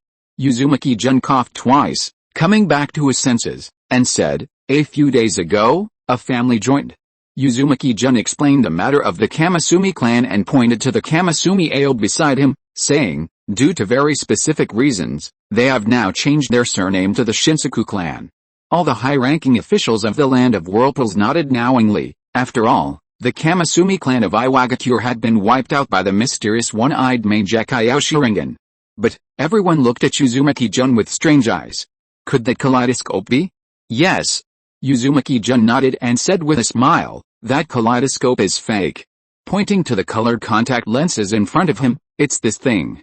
You just need to put it on. Of course, you mustn't tell anyone about this. This matter needs to be made clear to everyone, otherwise, the incident of the former daimyo of the land of whirlpools being cuckolded is very dangerous. This little thing. The Grand Elder picked it up in surprise and said, I didn't expect there to be such a thing. It's really amazing. I wonder what the Uchiha clan will think when they find out about this. They'll definitely be spitting blood. It's one thing to take the blame for their own clansman, but this clansman, damn it, is actually from the Uzumaki clan. Then what about that money? Kakuzu ignored such a trivial matter. You have to know that he went against the god of shinobi. A mere kaleidoscope, what is that? That money was loaned to the Shinsaku clan. Uzumaki-jun averted his gaze, avoiding Kakuzu's resentful look. He blamed himself for not explaining clearly. Alice, these were bad habits he developed. All the former finance minister's fault. What about the interest? Kakuzu's eyes lit up at the word loan, and he asked. Interest-free. Kakuzu suddenly wanted to quit his job. This job had absolutely no future. Of course, don't worry, Uzumaki-jun said with a smile, this money will be returned soon. He glanced at Shinsaku Aobe, signaling him to speak. Shinsaku Aobe stood up and said, the Shinsaku clan needs to purchase 32-story cement houses and 3 shops. Having arrived in the land of whirlpools, everything had to start anew. And because of their sudden departure, the Shinsaku clan hadn't even dealt with their fixed assets in Iwagakure, so they simply didn't have enough funds and could only take out a loan. Kakuzu nodded knowingly. No wonder he said he'd be back soon, so that's what he meant. This business has potential. I hope everyone will take good care of us, said the divine crane Blue D, bowing. From now on, they were also members of the land of whirlpools. The second thing is that the entire land of whirlpools has been included in the surveillance plan, said Uzumaki-jun, pointing to the documents beside him and instructing Uzumaki Hibiki to distribute them. This is also imperative. Elder, how is the improvement of your telescope technique going? There's still one hurdle, the elder said helplessly. The crystals we need must be pure and natural, otherwise, the glass simply cannot hold chakra. Glass can't be used. Uzumaki-jun nodded knowingly. No wonder Hirozen Sarutobi treasured that crystal ball so much. It wasn't just because he could steal Kui. This must be resolved. Uzumaki-jun said helplessly. Perhaps they could purchase it in the short term, but if the territory of the land of whirlpools expanded, then this expense would be very serious. This issue has been included in the research, the Grand Elder said, but in the short term it might be. Sigh, we can only purchase a batch for now. Uzumaki soon rubbed his forehead and said helplessly. Now that Kato has gone out to do business, it seems this matter will be delayed for a while longer. Sure enough, development is not so easy. Is the civilian furnace ready for mass production? The civilian furnace reduces the temperature of the flame, increases safety, and improves the chakra's endurance, making it accessible to ordinary people. Preparations are underway, Uzumaki Hibiki nodded and said, but 2 factories need to be set up, one for furnace production and the other for chakra energy pool production. In that case, let's arrange it as soon as possible. Uzumaki soon nodded and said. After the success of chakra storage and utilization, rechargeable batteries similar to those on Earth were created. Only the chakra storage containers were larger. But this progress also represents a major leap in energy. Of course, currently, obtaining chakra still requires people to refine and store it. This is also a troublesome matter. Right now, it's still those Jinan who've lost limbs due to the war who are charging the chakra batteries. In a way, it solves the employment problem for disabled people. Yes. Hibiki Uzumaki nodded. The last thing is the issue of spies, Jun Uzumaki said helplessly. Recently, we need to be careful that other ninja villages might act desperately, we must protect their safety. As for Danzo, he wasn't worried, Konoha still couldn't do without him. Chapter 124 Science has become an unpopular major.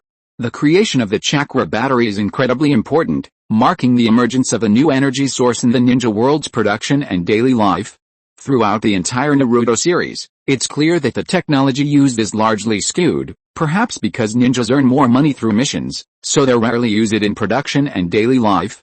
Their inventions are primarily for easier and faster killing. Therefore, the creation of the chakra battery signifies that ninjas will become an integral part of future production and daily life. Has that thing been completed yet? Uzumaki Jun asked the elder he had left behind. For the land of whirlpools to become strong and survive in war, powerful military force is essential. Without a military capability to deter the 5 great ninja villages, everything the land of whirlpools has done is in vain. Yes. The elder nodded, saying helplessly, it's been completed, but it's enormous, its power is too weak, and it consumes a lot of resources. It's not very useful in war. Hearing the elder's words, Uzumaki Jun was immediately curious. He hadn't expected it to be completed in just a few days, but the results didn't seem very good. That's probably true. After all, ninjas are incredibly mobile. Chakra cannons are far too obvious to them, they can easily move and dodge them. After all, with such a huge cannon pointed at you, how could you not see it? This is probably why, in Naruto, chakra cannons could only be used to hit the moon and couldn't help them fight the Otsutsuki trio. It wasn't until the advent of scientific blades that science was slowly being applied to warfare. Let's continue. Uzumaki Jun said helplessly, take it one step at a time, creating smaller, lighter, and more powerful scientific blades. Although it's a time of peace now, this period is only. Sigh. To protect the land of whirlpools, they need strong military power. Right now, they can rely on it to deter the ninja world. But if they get bogged down, or if they are not in the land of whirlpools, it will be terrible. And, the ninja world doesn't want another god of shinobi. Therefore, in the second war, the land of whirlpools will inevitably be dragged into it. However, it's unlikely that many more ninjas can be added in a short time, and even if there are, they'll just be cannon fodder. As for technology, that's irrational. Once an invention appears, everyone can use it. Yes, we've been researching that recently, the elder nodded, knowing the situation facing the land of whirlpools. Their strongest being right now is only Uzumaki Jun, and if he gets bogged down, military service is necessary too. Uzumaki Jun said. Make those aged 18 to 40 participate in military training 1 day a week. Perhaps making these people ninjas would be a waste of resources, but if the land of whirlpools were to face war, they wouldn't be completely clueless, and might even play an incredible role. All they need to do is teach them basic fighting skills and how to refine and use chakra, the rest is up to them. Looks like we're still missing a taijutsu type and a sword fighting type ninja. These 2 types are most suitable for civilians, but, besides himself, the land of whirlpools probably has no one else. What a headache. And ships must be built too.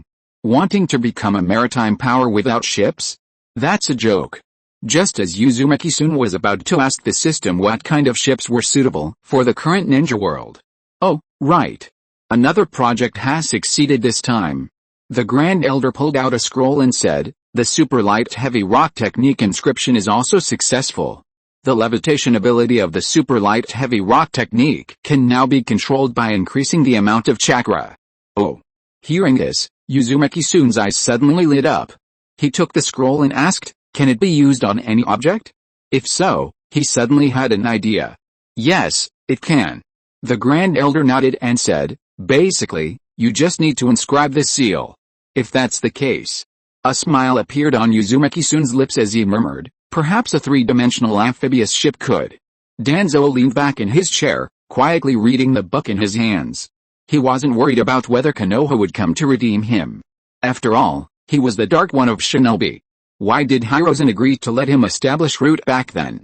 It's because there are some things he can do, but the Hokage can't. Danzo muttered, looking at the book in his hand. How stupid.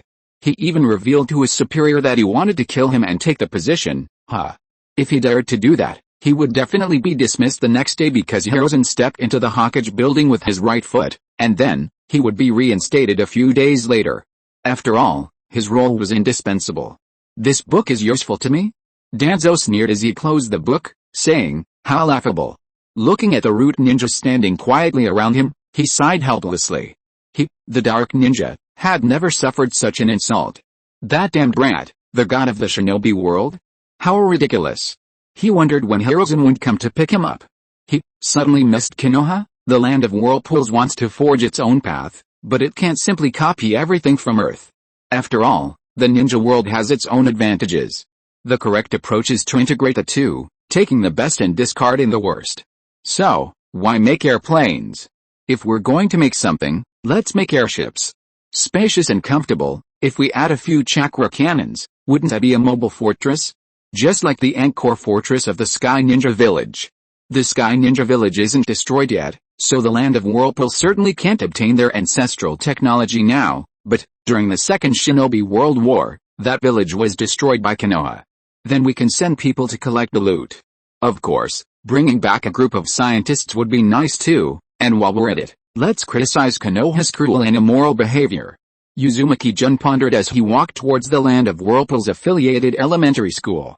Today was the official start of school. After all, those little brats were old enough to go to school. But, according to the elder, very few children seemed to be enrolled in science majors. Everyone wanted to become a true strong man, not a scholar. This is truly a headache. Of course, this is also because those renowned throughout the ninja world are mostly ninjas, and the Land of Whirlpools currently lacks a systematic set of scientific knowledge suitable for its people. The technology of Naruto is skewed. So he exchanged some elementary to high school physics and chemistry knowledge with his system, hoping that after the elders finish learning, they can create their own system suitable for the ninja world. How many people signed up today? Uzumaki soon asked the clan head with curiosity. The clan head is now not only the Minister of Foreign Affairs, but also the Vice Principal of the Academy. Of course, the principal is Uzumaki-sun, but because he is so busy, the clan head handles most of the Academy's affairs. Nearly 300 children have signed up, the clan head said helplessly, but almost none of them are applying for science majors. Some children don't even have the talent to become ninjas, but they still don't want to give up. Uzumaki-sun sighed inwardly. It seems that science-related honors and awards must be brought forward, and the reputation of scientists must be raised to the level of ninjas, otherwise, this major will become an unpopular major. Hiruko. When will you be able to come? She sighed inwardly, feeling utterly helpless. Chapter 1. Chapter 125. If you don't have enough talent, how can you become a ninja? Uzumaki-sun strolled slowly through the academy, observing everything. He recalled how he himself had received 9 years of compulsory education, 3 years of high school, and 4 years of university, a model intellectual. But, he'd inexplicably ended up here while just starting his job search. Now, though he was still a child, he no longer needed to study. The feeling of watching children attend classes while he himself had already graduated with a doctorate was truly exhilarating. Suddenly, Uzumaki-sun noticed some commotion on the nearby playground. A question arose in his mind. The children were having theoretical lessons in the church. So where was the noise coming from? There's a child. The clan chief seemed to sense Uzumaki-sun's confusion, shaking his head with a wry smile. Because he doesn't have the talent for ninjas, we suggested he study science, but he refused. So? Uzumaki-sun nodded knowingly. Wasn't he a student at the academy? But how was he inside? If he remembered correctly, unauthorized individuals couldn't enter the academy. Kita, he begged me to let this child become a companion student, the clan chief said. Kita. The name was quite familiar to Uzumaki-sun. Wasn't he one of the Jonin who had accompanied him to Konoha to recruit refugees? He'd heard Kita was very talented. Suddenly, Uzumaki-sun's curiosity grew even stronger. Is he a relative of Kita's? No, he's one of the refugees we brought back last time, the clan chief shook his head. An orphan from the orphanage, but Kita seems to care about him a lot. I see. Uzumaki-sun stroked his chin. He wanted to see which child could elicit such a reaction from Kita. Perhaps, there was something special about him. Achoo, achoo. Uzumaki Kita sneezed a few times, rubbed his nose, and muttered, could it be Yuzu thinking about me? A smile appeared on his lips at this thought. If Yuzu could. However. Slap. Kita turned around angrily, intending to see who had disturbed him. He was already thinking about his and Yuzu's future, and was even naming their child. G. Lord G. Seeing the person watching him calmly from behind, Kita immediately wilted and said embarrassedly. Daydreaming during training and being seen by his superior, this was a recipe for disaster. What's with that blue grin? Uzumaki-chi looked at Kita seriously and said calmly, get back to training. Yes, sir. Kita quickly replied, then turned around to his team and shouted, everyone, listen up. Otherwise, he'd definitely be punished. Kita sighed inwardly. He didn't understand why Shiki was so keen on being a ninja. Being a ninja was dangerous. And he couldn't even use ninjutsu, so why train so hard? What a troublesome brat, coming back every day with injuries. He'd recently cut back on his finances by hiring medical ninjas for him, and now he had to be careful about where he went on dates, otherwise, he couldn't afford to pay the bill. Uzumaki soon was stunned by the 7-year-old brat in front of him. He hadn't expected him to undergo such rigorous training. His willpower was truly remarkable. Even with such severe injuries, he was still doing one-handed push-ups. I've already tried to persuade him, the clan leader said helplessly. This kind of training might cause hidden injuries, but he still won't listen. I see. Even among the brats of Naruto, there are few stubborn ones, and this one was probably one of them. Uzumaki soon sighed and said, after training, have him go to the hospital to get checked out. As for the expenses, the academy will cover them. Since he was so determined, he'd sponsor him. Who knows, maybe he'd become the Mighty of the land of whirlpools. Thinking this, Uzumaki soon smiled helplessly. It seemed he'd gone crazy thinking about taijutsu geniuses. How could there be so many Mighties in the ninja world? Even if there were, they'd be a green side in Konoha. How could they possibly appear in the land of whirlpools? Alright. The clan chief sighed, saying, Kita also complained, because they spent a lot of money on this child's medical treatment, and asked me not to arrange too much training for him, but this brat just won't listen. Although his tone was somewhat helpless, the clan chief was still quite impressed. Even the Uzumaki clan, known for their powerful life force, rarely dared to train him like this at this age. So someone's paying for the medical expenses. Uzumaki soon glanced again at the children still training, a smile appearing on his face. Perhaps a miracle? However, a miracle? The clan chief smiled but said nothing. Miracles weren't so easy to come by. Snap! Zicheng suddenly flipped over, stood up, and looked at the two people in front of him, smiling as he said, Vice Principal. The clan chief nodded with a stern face and said, don't overdo the training. Okay. Zicheng scratched his head with a silly grin and said, it's alright, I'll be careful. Then, he turned his head and looked at a child next to the clan chief, immediately becoming excited, Your Highness soon. Seeing this expression, Uzumaki soon nodded in satisfaction. It seemed his prestige was still quite good. He smiled at Zicheng and said, hello. Your Highness soon. Zicheng suppressed his excitement, put on a serious expression, and asked, how can one become a ninja? How can one become stronger? You know, Your Highness soon is the strongest in the land of whirlpools, he must know the reason. However, he became stronger because of a cheat code. How could he possibly become stronger?